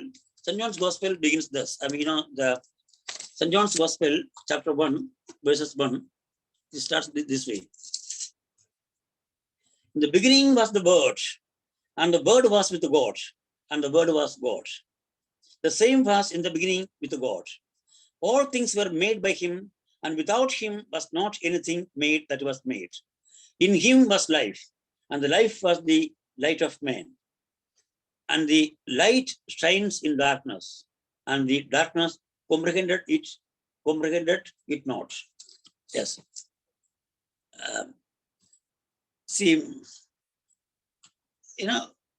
What I wanted to say is here that whatever is known is known in a form of speech. For speech is known, speech having become thus helps man, therefore, what is evident in these quotes is the manifestation of self through speech or work. Okay. When we realize that all that we know is work or word, we are saved from the, burden of thinking that there is something outside of ourselves to be known. We are also saved from the burden of our knowledge, which is no more than names, work. Therefore, when Guru says that work is truth, it does mean that work is not accidental to the human self, but on the contrary, work is, to my understanding, central to the human self or jiva. And the realized self is Guru, and thus Guru is God. Therefore, through the power of work, man can create and multiply the possible spaces and temporal orders that make up himself to the world of a non-temporal and a non-spatial sphere. When Guru declares that word is truth, truth is Guru, and Guru is God, it is a realization which Vak is said to represent and reveal. In this connection, I may also take into consideration the instruction of Achamarikya on speech as the light of men. I would like to argue that Vak has understood. Here is the vehicle of reflective awareness, and it serves to express, realize, and reveal a new kind of consciousness whose content is Guru consciousness. For, when we speak, so we see the world. Thought, therefore, then is only a subtle form of speaking. No doubt, objects exist before we think about them. No doubt, the word exists before we have a name for it. But it does not impinge upon us. It lingers only as an amorphous presence, as yet without distinct name and form. This is the primal state of perception, which corresponds to the original state of primal matter, the formless objectivity, out of which the world is created in the ancient symbolical cosmologies. Vak, therefore, creates the world out of chaos. It structures the outer world, and it structures the inner self. It signifies that Vak is truth because truth is the realized self, or the Jiva, who is Guru. Guru represents, therefore, not only the enlightened teacher, but also the state of consciousness, which is synonymous with Brahman, a term first used in the Upanishads to represent the self, the one essential absolute, or the essential reality. Therefore, the emancipated being, the Guru, is the one who can guide the soul to its own perfection. For the Guru is the one who has traveled the path and reached the destination. Thus, Karnar Guru asserts that Guru is Brahman. Now, let me come to the final point of it, that is to say, Yuga Dharma and human development. What is Yuga Dharma of the present century? Perhaps this question can be answered from different perspectives. I am tempted to believe that the Yuga Dharma of the present century is based on human development that comprises spiritual and social progress beyond Varnashrama Dharma. Here, what is questionable is the concept of development, which becomes ambiguous in many times. Is development reduced to mean only economic level? What about human values and humanization of societies in the sphere of development? We are living in a century where many people are disturbed and anxious at the diverse of knowledge from values and power without insight. In such a situation, what kind of a development are we talking about? These are grave topics, I think, which demand special attention and extraordinary care. Let me examine and scrutinize these issues, taking Shantigiri as an exemplar. I would like to put forward 3 aspects which are able to work as a catalyst to human progress, which shall be named as productive power, number 1, deliverance power, number 2, and spiritual power, number 3. Productive power is considered to be one of the principles that can govern as well as manage the primary basis for social progress, and thereby augment a firm material basis for mental and physical development of the people. Any society that does not guarantee the development of productive forces cannot possibly watch for the economic emancipation of a given society. Therefore, it undergirds the idea that the extent to which people are emancipated from poverty is a necessary criterion for social progress or social development. What I mean by deliverance power is the supremacy of people in their social relations, which are reflected mainly in the various developmental stages of the socio-political makeup. As for example, the degree of realization of human dignity and freedom that a society enjoys. It is also the question of one's aspirations.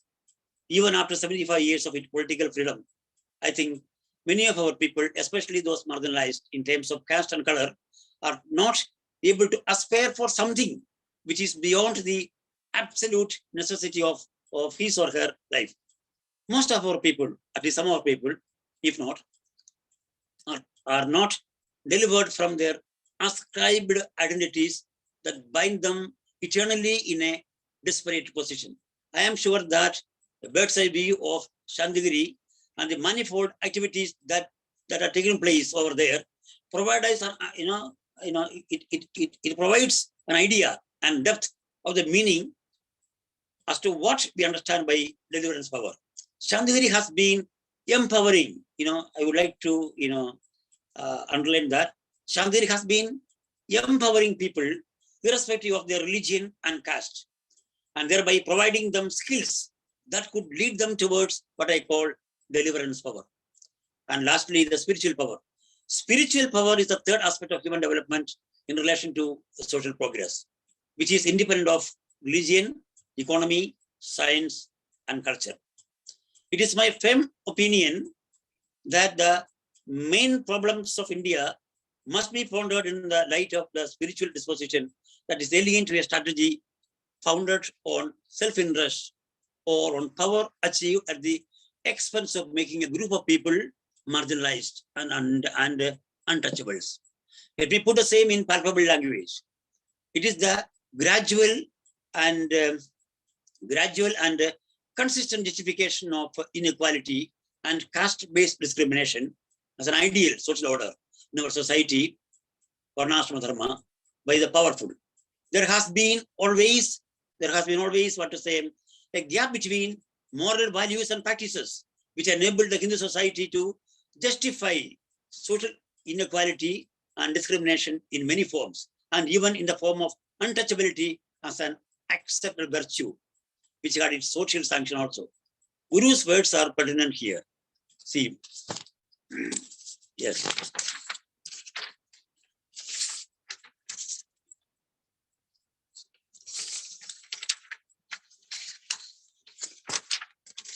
Yes, there is this community, Brahmin, with its monasteries founded by clever pandits, which never even lifted a finger against the evil customs in society.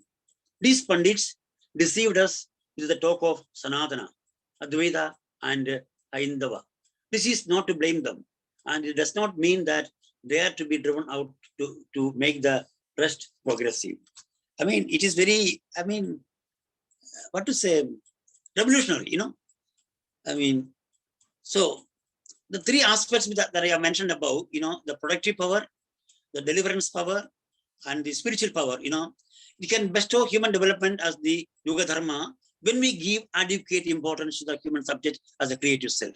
In fact, Kanagara Guru and Shantigiri have been trying to unfold the creative dimension of the human subject because Guru understood that creativity is the marvel of human mind.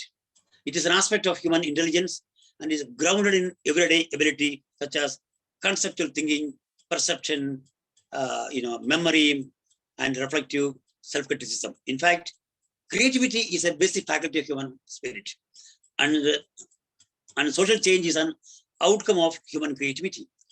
And creativity, therefore, is a capacity of the human mind that results in transforming the existing reality and introducing new elements that can generate and build new social realities.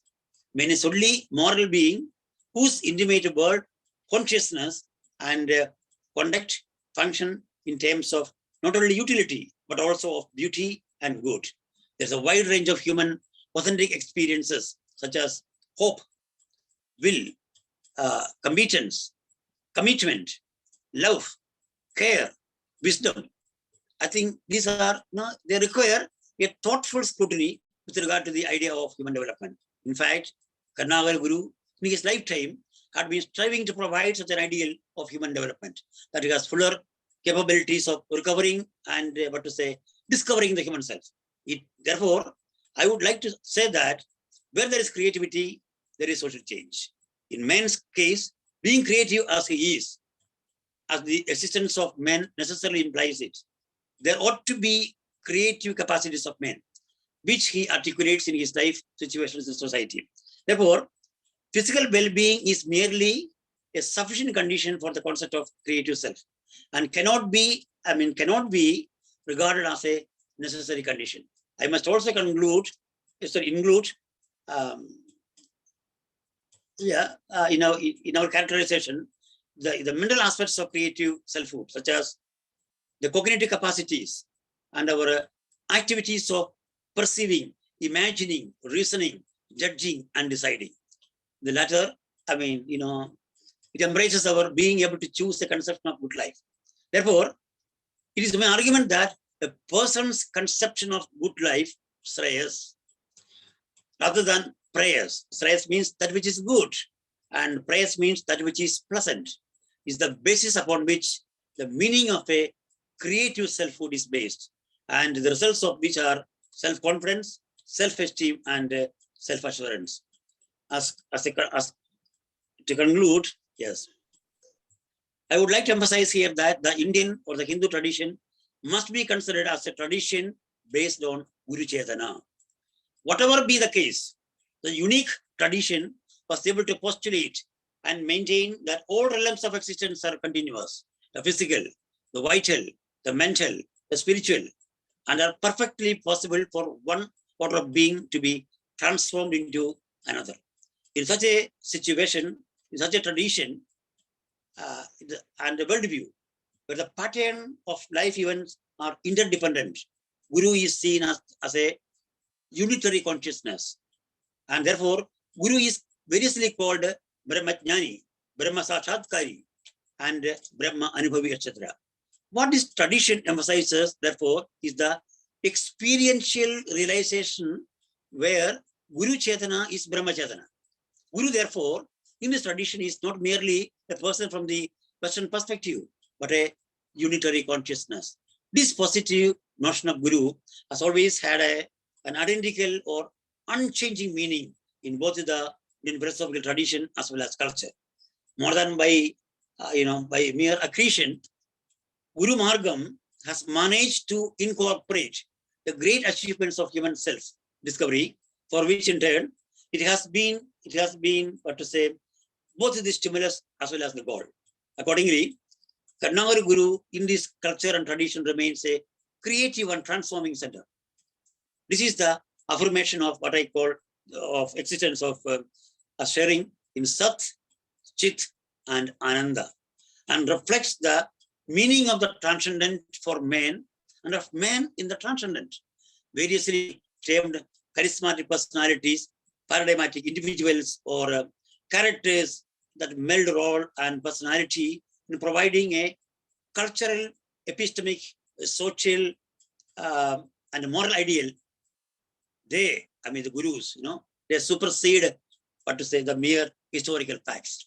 As concrete universals, they express the harmony and fullness of perfection, which is once classical and historical, ideal and personal, uplifting and dynamizing. In a word, it is sustainable and liberating. Thus, we have Karnagari Guru and the Chandagiri Ashram in Potharan word. Thank you very much for your, patient hearing. Thank you, Professor Gopi. Thank you, Professor Sebastian Villacheri. And you have well done that you have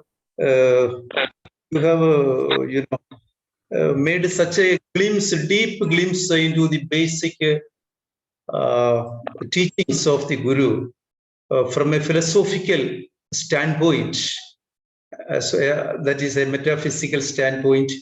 So I think that those who have listened to your presentation could understand some of the core teachings of Navajyoti Sri Karnagari Guru.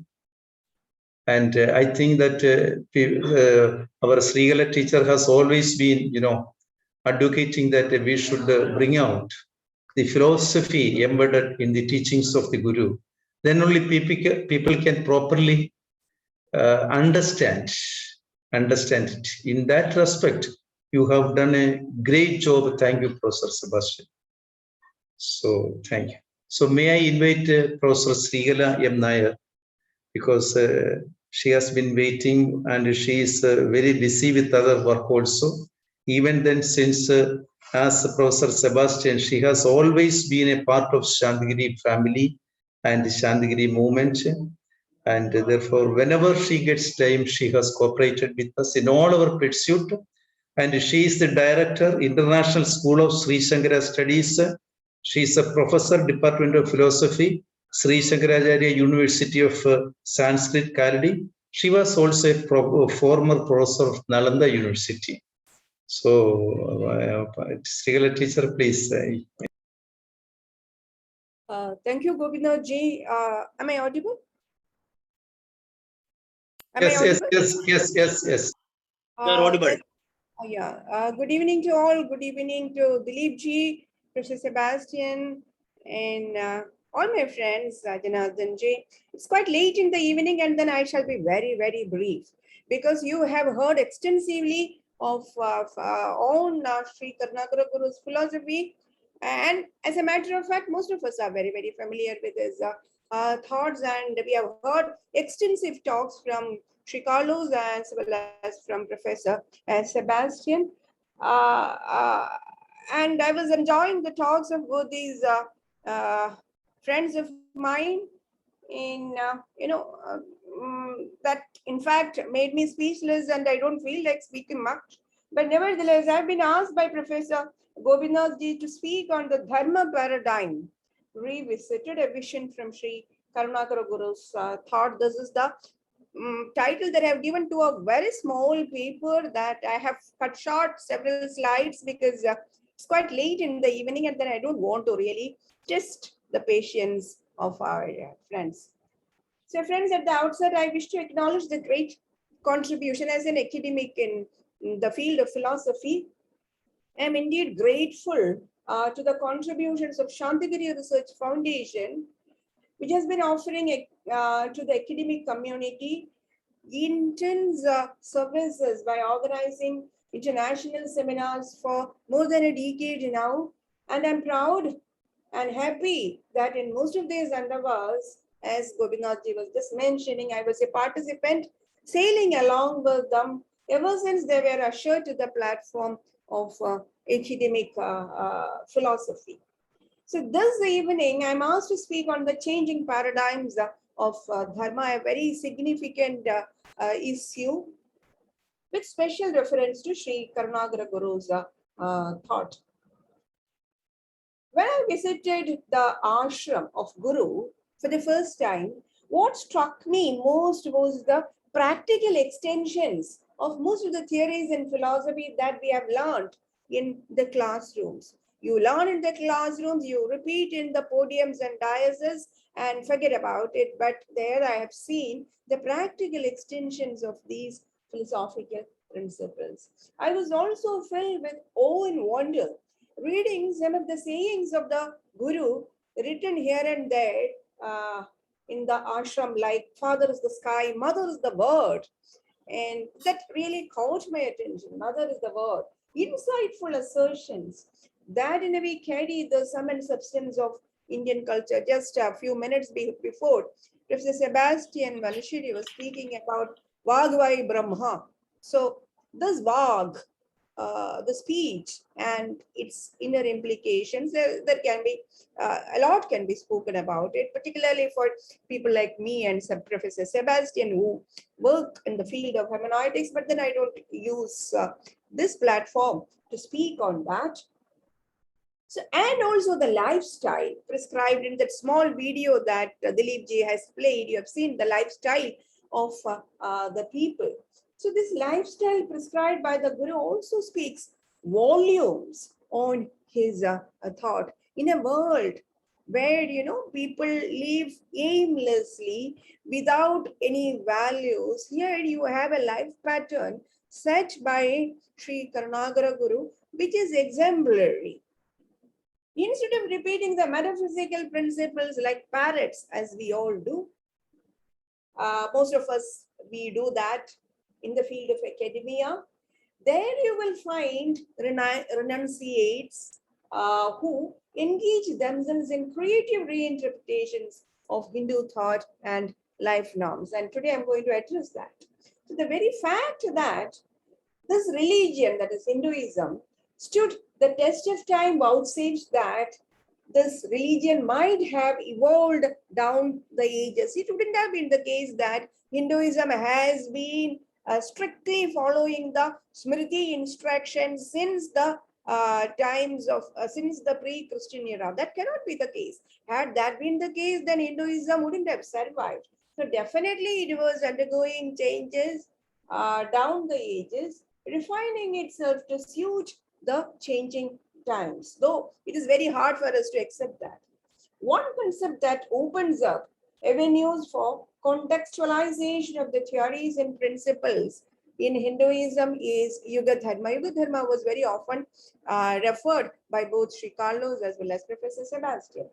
But during the colonial times, what has happened, and soon after the colonial rules, the leaders, being afraid of the religion getting diluted, thought it would be wise to strictly adhere to the practices insisted by the Smriti literature, which was a great folly.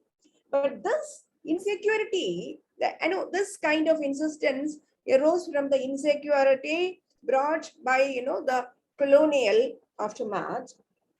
But this insecurity caused a serious damage to the religion and thought of the land. Then the young and the educated, by then the young were initiated to modern education.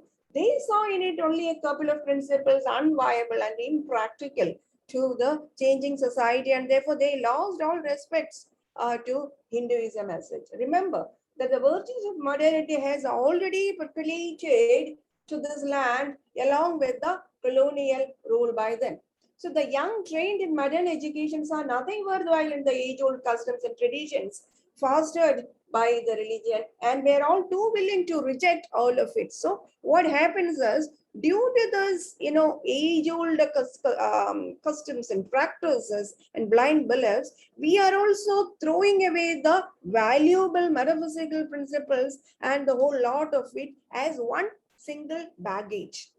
And this would be a huge loss, not only for Hinduism, but for the whole of the humanity, because Hinduism can offer, as I have been talking about the lifestyle, can offer valuable insights to the whole of the humanity.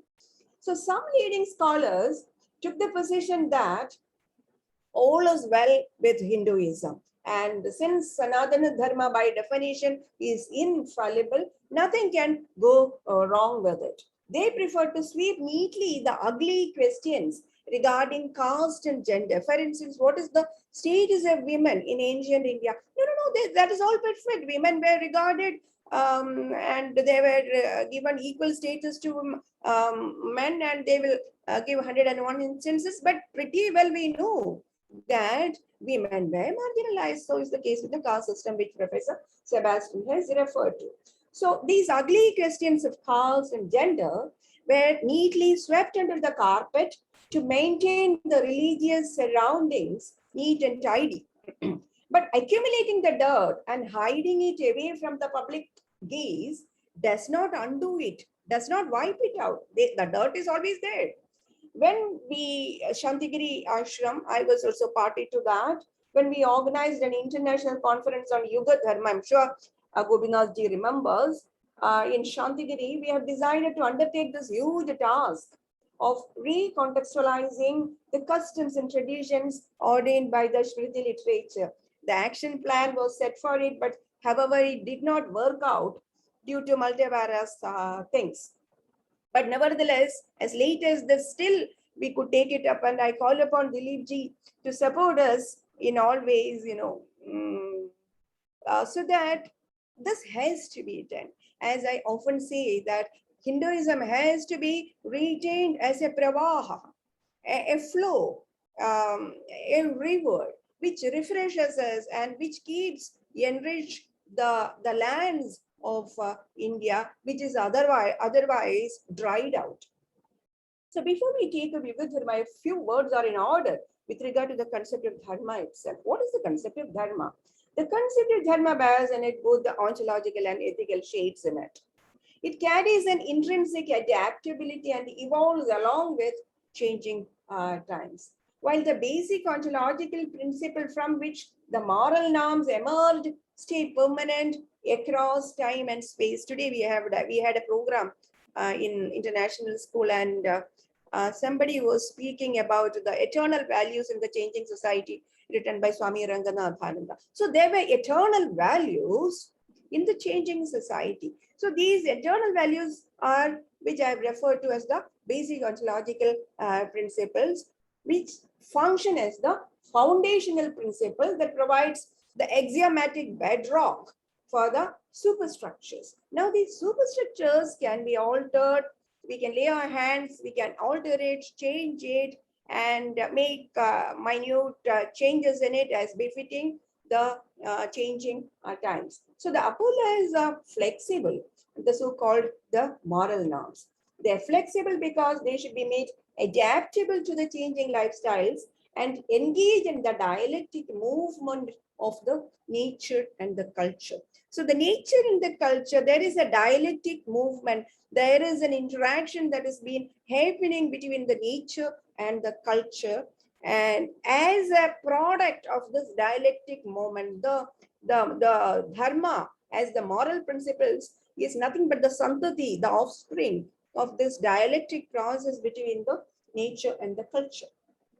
Now, the Smriti texts, even as they issue injunctions on the religious practices and daily routines, you know that the Dharma Sutras, Dharma Shastras, and all of them, of the first three castes, and they undertake only the first three castes, nevertheless have retained an intrinsic plasticity, maintaining that the Dharma paradigm of each yuga should be cast differently. It could be yuga specific.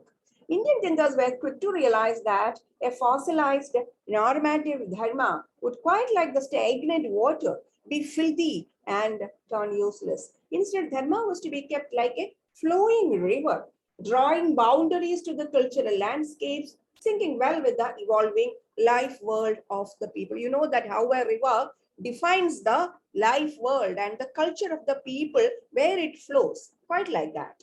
So this Yuga Dharma, or the Dharma paradigm, recast to suit best to the changing times, provides space for generating renewed cultural practices, modes of worship, rituals, and other austerities that form part of the religion, or that should be the case. In fact, Indian philosophical literature is replete with narratives on the adaptability of the concept of dharma. For instance, if you go through Mahabharata, most of the anecdotes are anecdotes placed to tell us how dharma has to be redefined. Think of any instance of Dyuda or Draupadi Vastrapaharana or Bhima's death, any instance of Abhimanyu's death, any instance, you have ample instances to quote how dharma gets redefined in Mahabharata. And who do that? Those who have in-depth knowledge of the philosophical tradition: Krishna, Vyasa, Yudhishthira, Kunti, Draupadi, all of them are called upon to redefine the concept of dharma as befitting the changing times and creatively reimagine it for the changing times. In modern times, so all this has happened in BCs. In modern times, Gandhian attempts to reinterpret Hindu dharma became classical. I don't find yet another figure other than Gandhi. Of course, we have gurus like Sri Narayana Guru, Karnakara Guru, in the sannyas tradition, who have laid their hands. But Mahatma Gandhi is a fine example who have very creatively reinterpreted the concept of dharma. In fact, there is no one else who has creatively reinterpreted Hindu dharma like Gandhiji.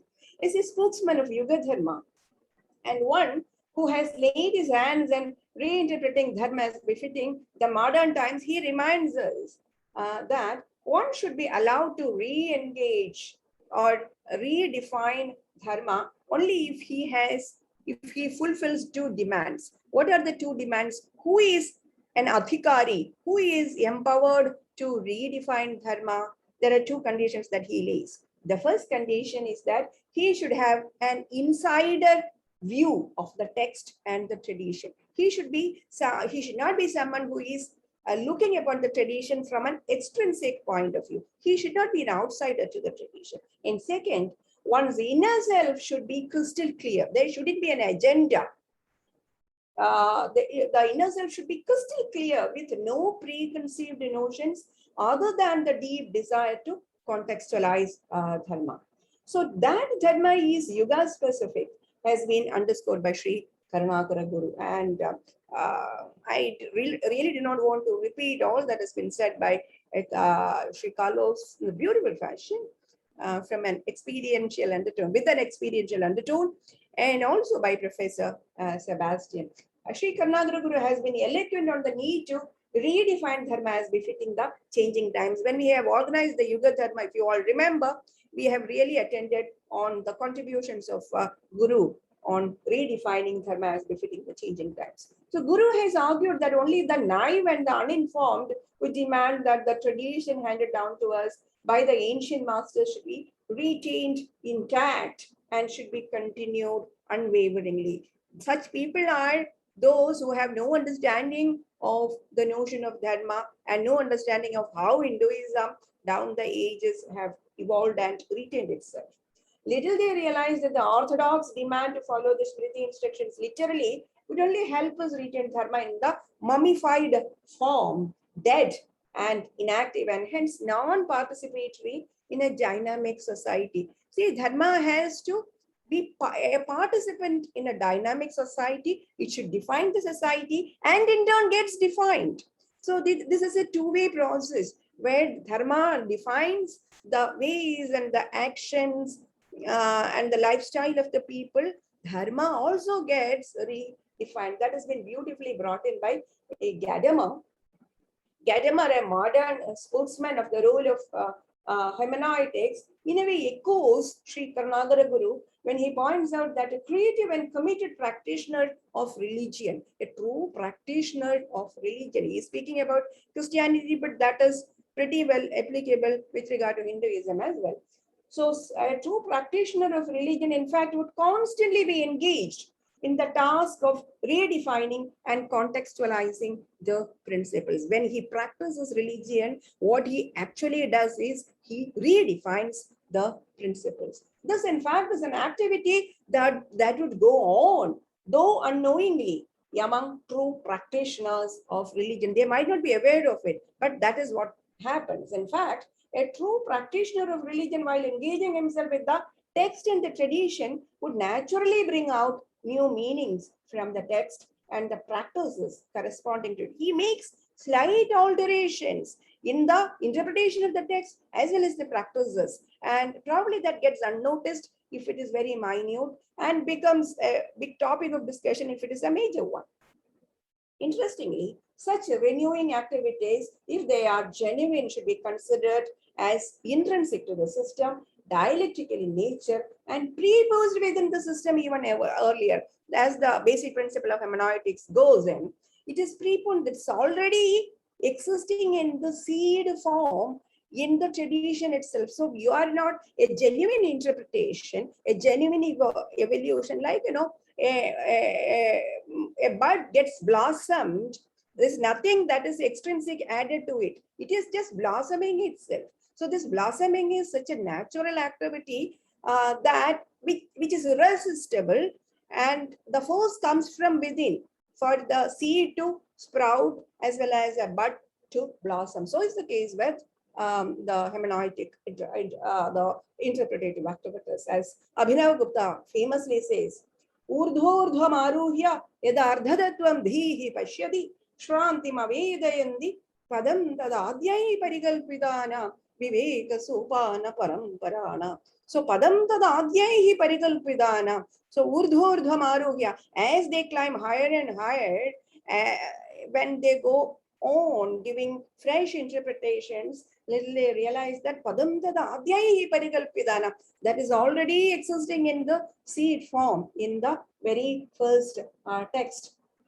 So the major crisis Hinduism, so is the case with other religion, faces as a Sikh is that most of its cultural and religious practices stand diametrically opposed to the scientific convictions, very beautifully Again, Professor Sebastian spoke about modernity and the threats posed by modernity.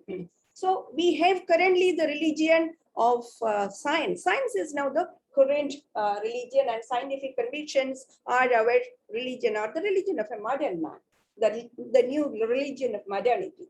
So it is redundant to say that the Enlightenment virtues that penetrated through the colonial rule to Asian and African countries have significantly affected the indigenous cultural and religious practices existed here. So the struggle between these two, between the indigenous virtues, wisdom, as promoted by Sri Karnataka Guru, the indigenous practices of Vaidyam, the indigenous practices of living with nature, is involved with the critical scientific rationality proposed by the Enlightenment project. So the struggle between the two, the indigenous wisdom on the one and the so-called scientific rationality, critical scientific rationality that illumined, supposed to have illumined the whole world, still continues, with the former often giving in, the indigenous wisdom given, the tribal wisdom has given in, because we are out and out to modernize the tribals. So we want to enlighten them because we think that we are wiser, and therefore the tribes will have to be handed over the wisdom of rationality. So the former offer often given in a world determined to shrink to a village, because there is no help, there is no way but to shrink.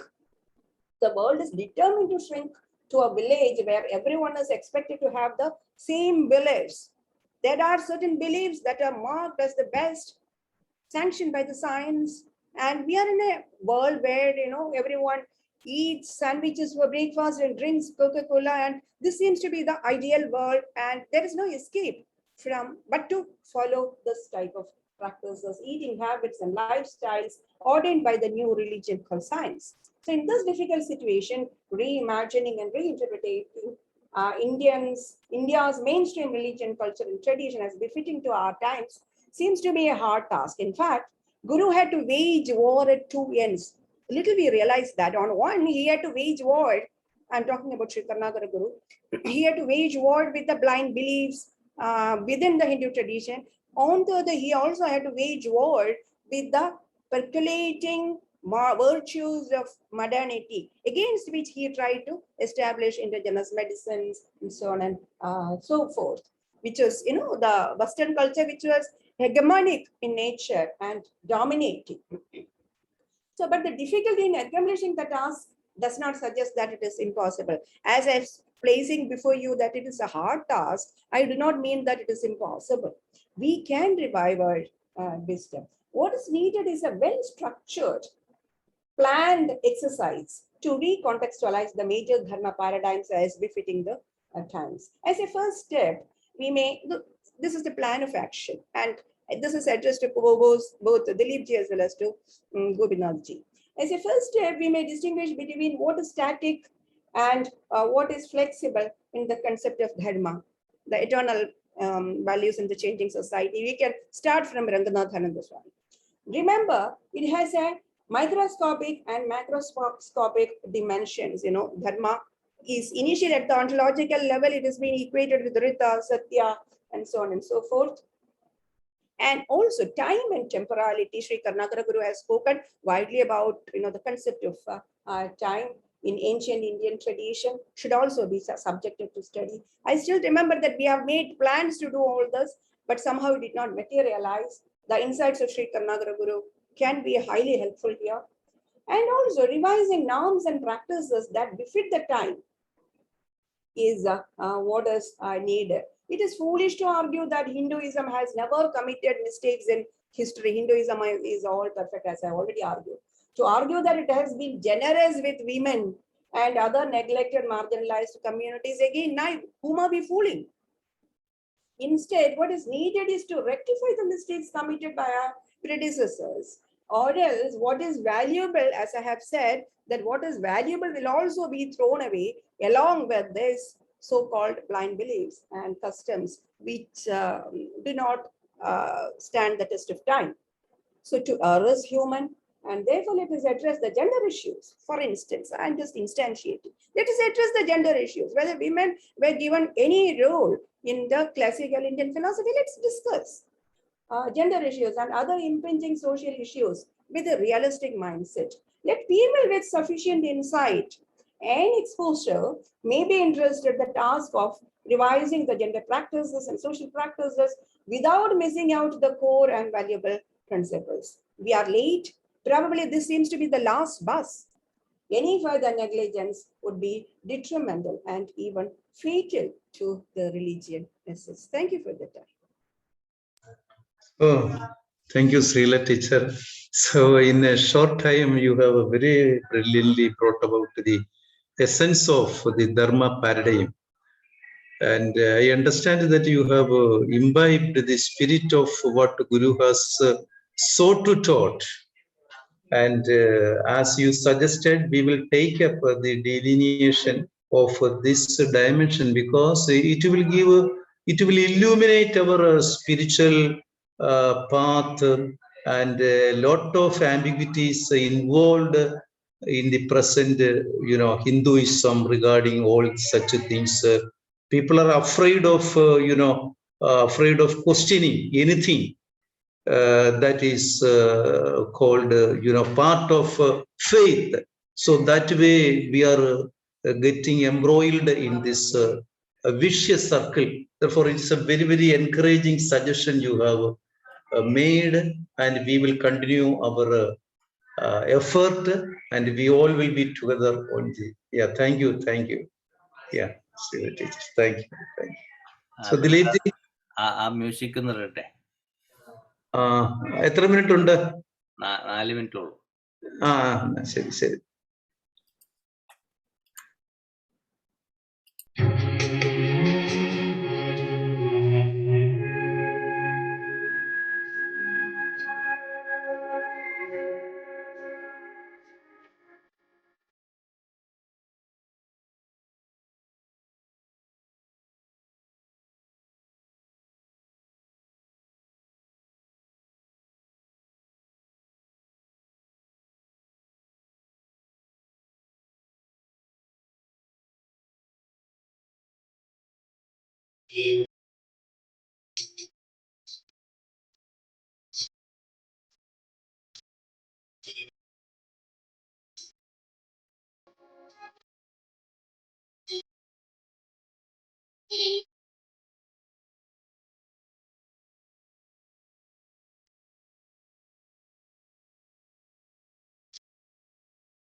Wow, check you out.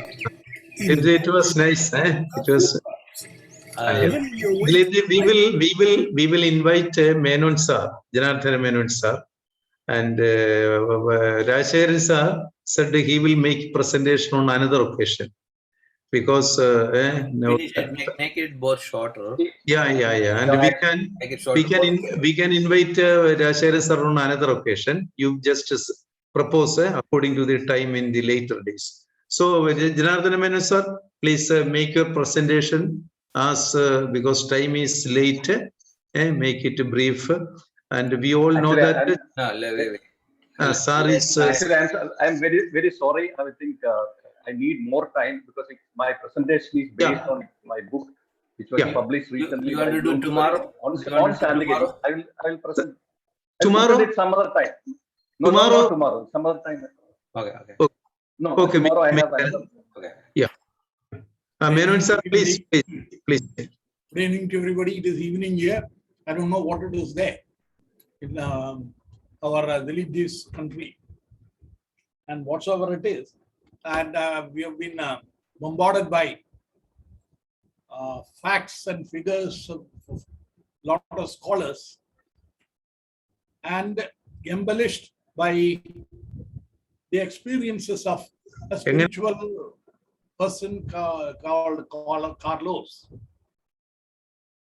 I'll give you a small example.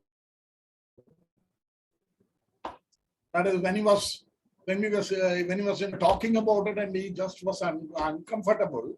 He said, "See, why are these people quarreling?" It was in the board of directors. Naturally, 10% high. And I said, "Forget about it. We'll do our work." He said, "No, I'm going to Guru." He went and told Guru.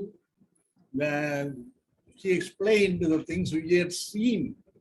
He had seen, visualized in his vision. He had seen. He talked about the hemisphere of light which enshrouded the ashram. That light was breaking into, cracking into places when people quarrel and then make sounds of that kind. He went and told Guru. Guru said, "Do one thing. Go to the board of directors. Tell them that I sent you here, and you explain it to them." He drew a diagram as to how it is breaking. This is what is the problem when we have been talking about ethics. The ethics are being decided by certain people, but not the people who ought to do it. Who ought to do it? That is Jnana Parampara, or Jnanis will have to do it. That was usurped by the Shastriya Parampara or pedantics. I beg to differ with Madam Srikala that they will sit together, and then she was so confident that we will make it. Ma'am, I'm afraid that will not suffice. You need to have this kind of a spiritual people. Otherwise, we are in for a doom. We are not understanding the problems that we are encountering. And what happened at that time, then I will not go. I have made a few charts and slides and all that. I'm afraid that I will not be having time to talk about it. Anyhow, I'll talk in general terms. Let us say, what is ethics? Ethics are supposed to be the moral correctness of specified context. Another of knowledge dealing with moral principles. Now, we have seen that there were Puritan ethics that paved the way for hedonistic ethics. Why? The same thing we said. The people who ought to do didn't do it. So what ought to be done was not done, and what ought not to be done was done. And that was including sati, etc. We have which has come inside. There are the shining examples. Our professor, not less than a person of the stature of Professor R.C. Sinha, ex-chief of ICPR, I heard him talking about it. He said there was philosophic Hinduism that paved the way for popular Hinduism. It is in that, in our very floor, we talked about. Why? Then again, it was the Dhyan Parampara, which was supposed to do, was not given. Shastriya Parampara, with their limited knowledge and experiences, talked about it, and just not only done, it was not only half done, it was supposed to be undone. What was to be undone was done. And this is the same thing we have talked about, that Paravidya was the person who was to do things with Paravidya has done it, Paravidya. That is, I will leave it at that. We will not go for an explanation. But Ram Madhavji came here. He spoke about it. He said Hinduism is not a religion, but a way of life, and should not be seen in the prism of morals. I would beg to put forward to him, sir, it is not as simple as that. I would say that it is an ensemble of all knowledge accrued till date, no doubt about it. But it is raw knowledge, and it is never graded. As such, a man who is studying in second standard, in that knowledge, he keeps on prattling that second standard knowledge is the best. And the person who's done his PhD, he is at loss. He doesn't know what to do to this person who's claiming for that. And what we are doing is the thing which has not been accepted at the first place by what was said by the Jnanis. It was not accepted, but their words were taken, and semnatics came about. Semnatics came about, the logical or legal semnatics, they called it. That is, again, without Paravidya. So what happened was that there was a ridiculous thing. The thing, what was, they scholars, if they make things, it will be like this one. Then a problem came when a beautiful woman was there, and many contenders were there for that woman. You know what their law was? She becomes a Nagarvadhu so that Ahimsa will prevail. More ridiculous things do you want? I have, but I have no time. We are talking about words. Word is truth, Sebastian Saab said. Yes. How can the word be truth? We have a mind from the mind a thought evolves, and the word comes, and the word culminates into deeds, and these deeds repeat and repeat, and they become habits, and these habits form many birds. When they continue, they are sustained, they become vasana, and this vasana only creates the words. Rather, the influence the mind. How can this ever be correct? That is why he said a person who's not going to be swayed away by the vasanas, only that person has to create the words. Only such words can prevail, and such words only can be useful. And these vasana-based things, and Carlos and others have talked about the deities and demigods and what you call mains being at the fulcrum point. They aggravate the vasana. That is why they are not to be relied upon. And again, we say the alambhanam. These all have been created by they are there in the society. They are there in the country. They are there in the place of worship or otherwise. And all these, this constitute an alambhanam, and that is the one negativates the truth spelled out by this Jnani. And far more is a problem. That is, Patanjali Yoga Sutra talks about it. It said to arrive at truth, you should have 5 or so or 6 recourses. One is Pratyaksham, then the second is Agamam, third is Anumanam, and fourth is Viparyat, and fifth is Vikalpa. Well, good enough. Pratyaksham is there. Carlos was lucky to get the Pratyaksham from Guru. There are people who are getting Pratyaksham from what is that? Kanakar Chatan. What are you going to do to him? That person has got the things personified by the deity of his choice or his Pitru. Unless the cleansing is done, how is it going to be cleared? And with the holy endeavor of saints and seers observed by the Sastriya Parambara or Pedatics, Avidya has taken to dark path. When you go by Avidya, you go to a dark path. And if you have got Vidya, what is going to happen? You go to a darker path.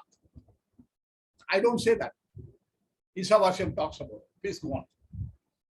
So, Yuga Dharma, then we will say, what is that Dharma? What is supposed to be the thing? Yuga Dharma is supposed to be, Satya Yuga had Dhyanam, Treta had Yogam, Dwapara had Archana, and Kali is a Nama Sankirtana. I didn't say that. It is said in Srimad Bhagavatam. You may refer. If that is a case, if that is a Nama Sankirtanam, again the problem comes. Which Namam? The Namam of Rama of Treta Yuga and Namam of Krishna of the Dwapara in Kali Yuga has to have a guru and he has to have a name, because otherwise it will become an error. And that kind of a thing is what is being done. And till that, we will have to go, as Swami Vivekananda says, should a man perish under the crushing load of cause and effect till then? No. Shantigiri says no. Guru says, just to refer Guru Gita, you become what you worship. You worship Guru, you become God. And that is again Gita, chapter 5, sloka 26. Please refer. Meditate on the person who had overcome attachments. What more should be said? And it is repeated and confirmed by Tirukkural, Vendadal Vendame, Ilanadi Servaki, Yandu Vidumbai. Never will any person have a problem who prostrates in front of a person who was shunned the pair of opposites. And with that, now we'll ask what Shantigiri does. Shantigiri protects the Paravidya. It is right from childhood, the children are protected. That harnesses the qualities necessary for getting that Paravidya from the beginning. The negative things which will go against the Paravidya are shunned in their very tender age. This will come from childhood. It will flourish through Guru-disciple Parambara that will engulf and everything and every person and every inch of the land. We have been told that we'll have to have 300 years, and by then these things will be there. So no need to be a pessimist. Things are there. Light is under the way. Thank you very much. So thank you, Janardhan Menon, sir. That I have concluded. Though it was short, it was very, very enchanting. Though it was short, you did. Yeah. Thank you. Yeah. Namaste. So Dileepji, That is good. We had really good event today. So many speakers. And yeah, Nayarji can speak another day. So we have the events coming up. So that is good. So I'm so happy Shandagiri was able to be part of this 30-day long Well Yoga Festival. And overall, we had over 260 presenters. And I know some more people are going to join upcoming days. Tomorrow will be an open forum. Anybody can speak short dialogues. And if you didn't miss any points on yoga, definitely tomorrow is the day. And we are not making any flyer for tomorrow. I had to go for a committee election. We have a religious committee election at the UN. I may run again for 2 more years. And July 1st onwards, we are part of the 18 People's Global Committee for NGOs. That's also a 2-year project. Let us see how we can build up NGOs around the globe. We had to work with more than 10,000 NGOs and see whoever need help. That's the part I work. And needed in this era to bring all the religious, spiritual, and social NGOs coming together to make a better place on this earth. I'm so happy that Professor Pillai was able to moderate today's event. So I got a little break. So I was emailing to people within that time and calling people for tomorrow. So, and I love that song we played. That is from the movie, the beautiful one. We played so many times. And video was little blurry when I was seeing. I think because of the YouTube, they diminish the resolution. Zoom and Facebook always does that. So better to have our own video clip so we can play it. Anyway, it was overall pretty good day today. And I just got the final result for the yoga sports. I saw so many young people are getting prizes from different countries. We try to announce that on 30th. And Dr. Ananda Bala Yoga Bhavani will be one of the main speaker on 30th. He is an advisor to Ayush Department and yoga session at the Ayush. His father was very close with Sami Buaji Maharaj.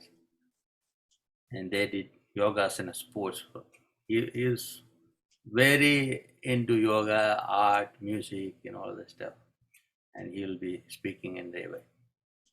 And he's one of the active person in the yoga association in India, Indian Yoga Association. And he's the chief editor for the magazine for yoga. And let us see how it will work out. I'm looking forward to the final day on 30th. And please make sure you all be there and bring your family and friends, because we had to make a really solid event for next year. Next year, we are planning to have Yogasana Sports Championship in New York, inviting some people from different countries, see how it will work out.